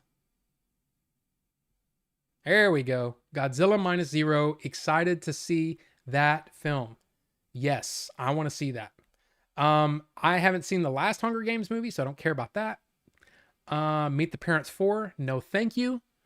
Now, Narnia is going to be interesting because it is a Netflix movie. But Greta Gerwig, who directed Barbie, is doing Narnia, and it's going to IMAX. So this is going to be really, really interesting because it's Netflix doing probably the biggest theatrical release they have ever done. So that is going to be really, really interesting. I want to see what that's going to be about. Of course, you got Violent Night 2. I actually enjoyed the first Violent Night, so there you go. It could be fun. Jumanji 3. I'm not a huge fan of The Rock. Or Dwayne Johnson. I'm not a huge fan of Kevin Hart, but damn it if those movies are not entertaining. So maybe. And then still, to this day, there's still on the same day, December 18th, we got Avengers Doomsday and Dune Part 3, which is lovingly being called Doomsday. So we shall see. Let's see. Let me see if I can bring this up. There is a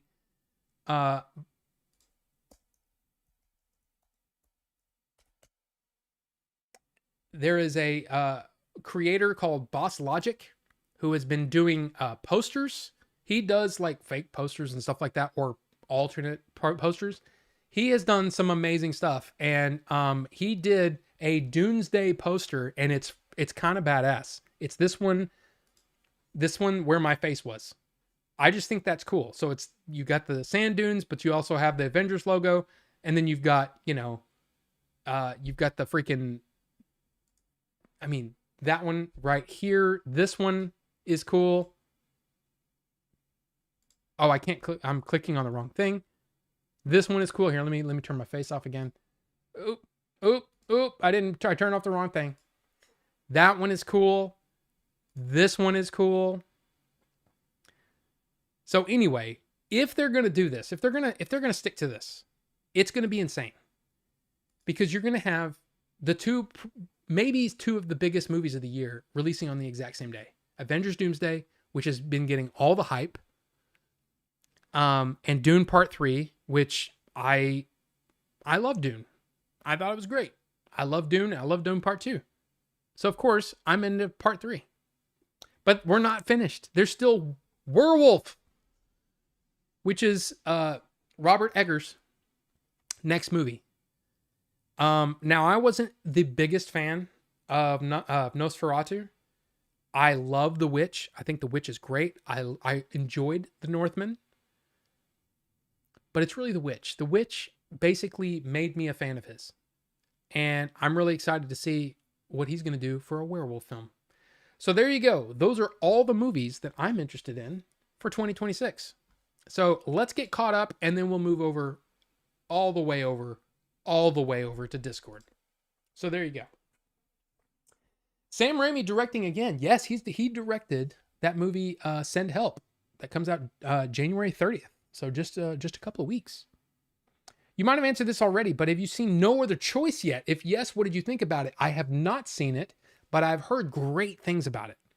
That is Park Chan-wook's, I might be saying that wrong. No Other Choice movie.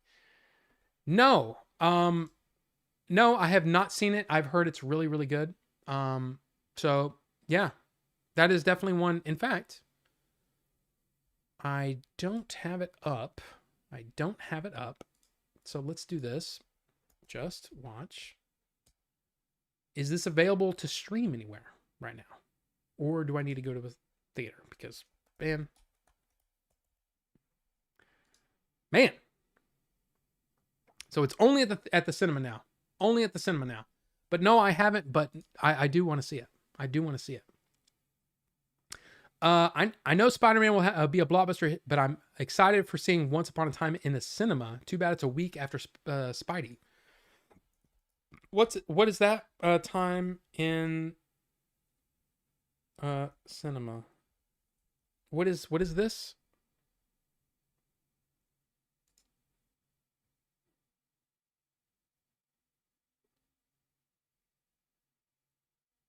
I don't know what that is.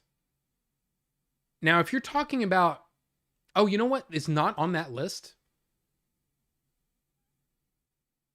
You know what's not on that list, and I need to put it on the list? Oh, I have it on my own list, but it's not on here. It's the and it's because it's a Netflix thing. It's the Cliff Booth story. That is going straight to Netflix, as far as I know. So it's written by Quentin Tarantino, directed by David Fincher, starring Brad Pitt, and it's going direct to Netflix. We'll see if that actually happens, but we'll see. I do want to see that. Now, Once Upon a Time in the cinema, I don't know. Gonna hit some Arc Raiders. Have a great night. Jody B. Have a good one, sir. Do you watch The Burnt Peanut? Because I've been addicted to him. Okay. I've talked about it before, but let's ride. I love The Burnt Peanut so much. I love him so much. Let's leave. No. I love him so much. The Burnt Peanut is so great. Anyway, have a good one, sir. Have a good one. I'm so curious about Flowervale Street. Kept thinking it was a Cloverfield movie. What is I saw that, but I don't know what that is. Okay. There it is. Flowervale Street. David Robert Mitchell, Anne Hathaway, and Ewan McGregor, a family in the 80s, start to notice bizarre happenings in their neighborhood. And it's got a freaking dinosaur. Okay. Didn't know anything about that. See? There you go. Another one that we need to put on the radar. Interesting.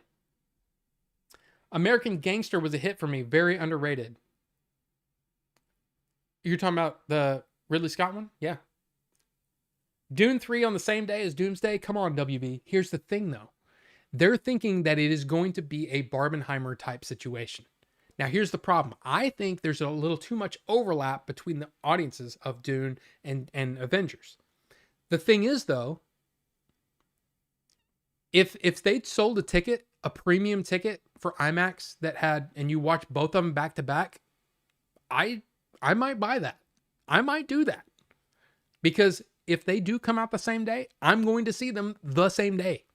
I'm going to watch them both. It's going to happen. So, I don't know. I love the black and white version of Godzilla Minus One. Here's the thing. I really loved Godzilla Minus One, but it's one of those where I'm like, okay, I'm good. Like it's not a movie I need to rewatch. It's on Netflix. I can watch it whenever I want, but I've only watched it the one time. Now, I'm definitely interested in seeing the next one, but I don't know. I thought it was buy time. I mean, it will be buy soon, for sure. When I get caught up, but I'm not caught up yet. So, Dune and Doom, that's going to be a whopper for ticket sales. I mean, if they do that, if they do it, and I still have questions. Like, I think it would be better for Dune to come out, say in November, and have November. It looks like November pretty much all to itself. I mean, sure, there's the Hunger Games, but I think Dune would be a pretty big deal. I don't know, but we'll see. We'll see what happens. I don't know what they're going to do. Don't know what they're going to do. Duke Leto will return for Avengers Doomsday. I mean, maybe. What poor movie is going to be totally overshadowed because of Dune and Doom? I mean, there's going to be some. For sure. Dune 3 needs to be released a month later. It has no chance of released on the same day as Avengers. I don't think that's necessarily true, but I also don't think it needs to be released later. I think that if they move it all, I think Dune is going to move up to say November, like Thanksgiving, around the Hunger Games. And the reason that I think that is because they don't want to miss out on the awards again. Because I mean, I don't know if this is true or not, but I think good old Timothée Chalamet might have gotten a nod from at least a couple of awards shows or awards things for his performance as Paul in Dune Part 2. Because I don't know how many times I've watched just the speech that he gives. I will lead the way. I mean, just I love that. He's so good in that. And I love when he yells at his mom. That's not hope. The way he says it, the way he yells it, it's so awesome. But I'm a big fan. I'm a big fan of Timothée Chalamet, and I'm a fan of Dune. So we'll see. But I think they should move it up, not later, because then it's going to be the same thing. If Dune 3 has a chance for any awards, they're going to want to move it up. And because I think a lot of people think that they missed out on a lot of the awards because they moved Dune out of that year and moved it into into March. And then just like, I think a lot of movies get forgotten. Now you might say, well, they didn't forget Sinners. Yeah, but I think Dune Part 2 probably had a better chance to nab some, at least awards nominations, if it had been released later the previous year. So I think they'll move it up, if anything. So we'll see. The Witch is insane. It's an amazing film. Side note, I just did a 2-hour interview with someone for a website I own, Run, and Zoom corrupted the file. I am pissed. By the way, what's the Discord link? Oh, it's in there. That sucks, though, Justin. That sucks. That is not the sequel to Once Upon a Time in Hollywood. It is, I think it's just called the Cliff Booth story or something like that. But it's going direct to Netflix, at least as of now. So we'll see, but that is not the same thing. Okay. Wait, I thought it was buy time. We're almost there. We're not forgetting that Dune popcorn bucket again. I mean, we'll see. We'll see. And Carbonite and Bucho show up at the end. Hello, guys. And hey, we're about to move over to Discord. In fact, I'm going to go ahead and open Discord so that we're ready to go. We're going to just close all of this. We're not going to go back to the thing anymore. Let's see. A good day to you gangsters. Welcome. Good to see you. Flower Cloverville. Another name for a field. Who knows? Maybe it's nothing. I mean, oh, you know what? You're okay. Maybe. And no, Bucho, you will not be catching the last 4 hours. It's not happening. It's not happening. A good, good day. Okay, everybody's saying hi. Princess Bride, yes. I was two times speeding to catch up a few minutes after pausing. I thought somebody said bye. Haha, I'm here. Bonobo Juice, yes, you are. And we're about to jump over to Discord. And I'm already, look, it appears that somebody is already in. So Rufus, Slades, and Stofaux are all in there already. I'll jump in there in a second. Stay for the Discord post-stream chat. I dare you. I can't. I'm shy. No, but for real, the night must end for me. Bonobo Juice, please. You should come in there sometime. I mean, I know it's a little different. I know it's different, but you really should. It's really fun. And we're, everybody's cool. But that's it for the show this week. Like I said, I'm going to do a very quick video, basically doing, what I think I have 11, my top 11 films that I'm excited for in 2026. I mean, I'm sure I talked about them all already, but yeah. The weird thing is I've never talked to you in person. It's been 50 years. I know it. You should do it. It's fun. Have fun in Discord. I got to go get a late dinner night. Carbonite. Good to see you, sir. Good to see you. But yes, have a good dinner and all the things. But yeah, that's coming up. And then next week, I think I'm going to do, depending on reviews and such, I want to do a video on my collection, but then I also want to do a video on that Wes Anderson set. So Wes Anderson first 10, movies, basically a review of all the movies and things. So yeah, at least that's the plan. But I'm also, look, I'm really deep into the I guess the outline writing for the next story. So that's coming. I don't know how long it's going to take me to write that, but we'll see. We'll see. But guys, have a great one. We'll see you next Tuesday, of course, and then like I said, I'm going to be doing my thing. Doing some videos here and there, doing some shorts, all those things. So there's some Order 42 goodness if you want it. But I hope you guys had a good one. I hope you guys enjoyed the show, and we'll see you next time. Bye. Or I could do it like Burnt Peanut and go, oh, goodbye. Oh, goodbye.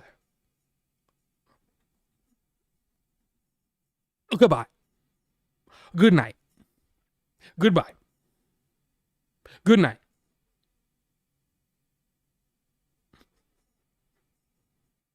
Oh, goodbye.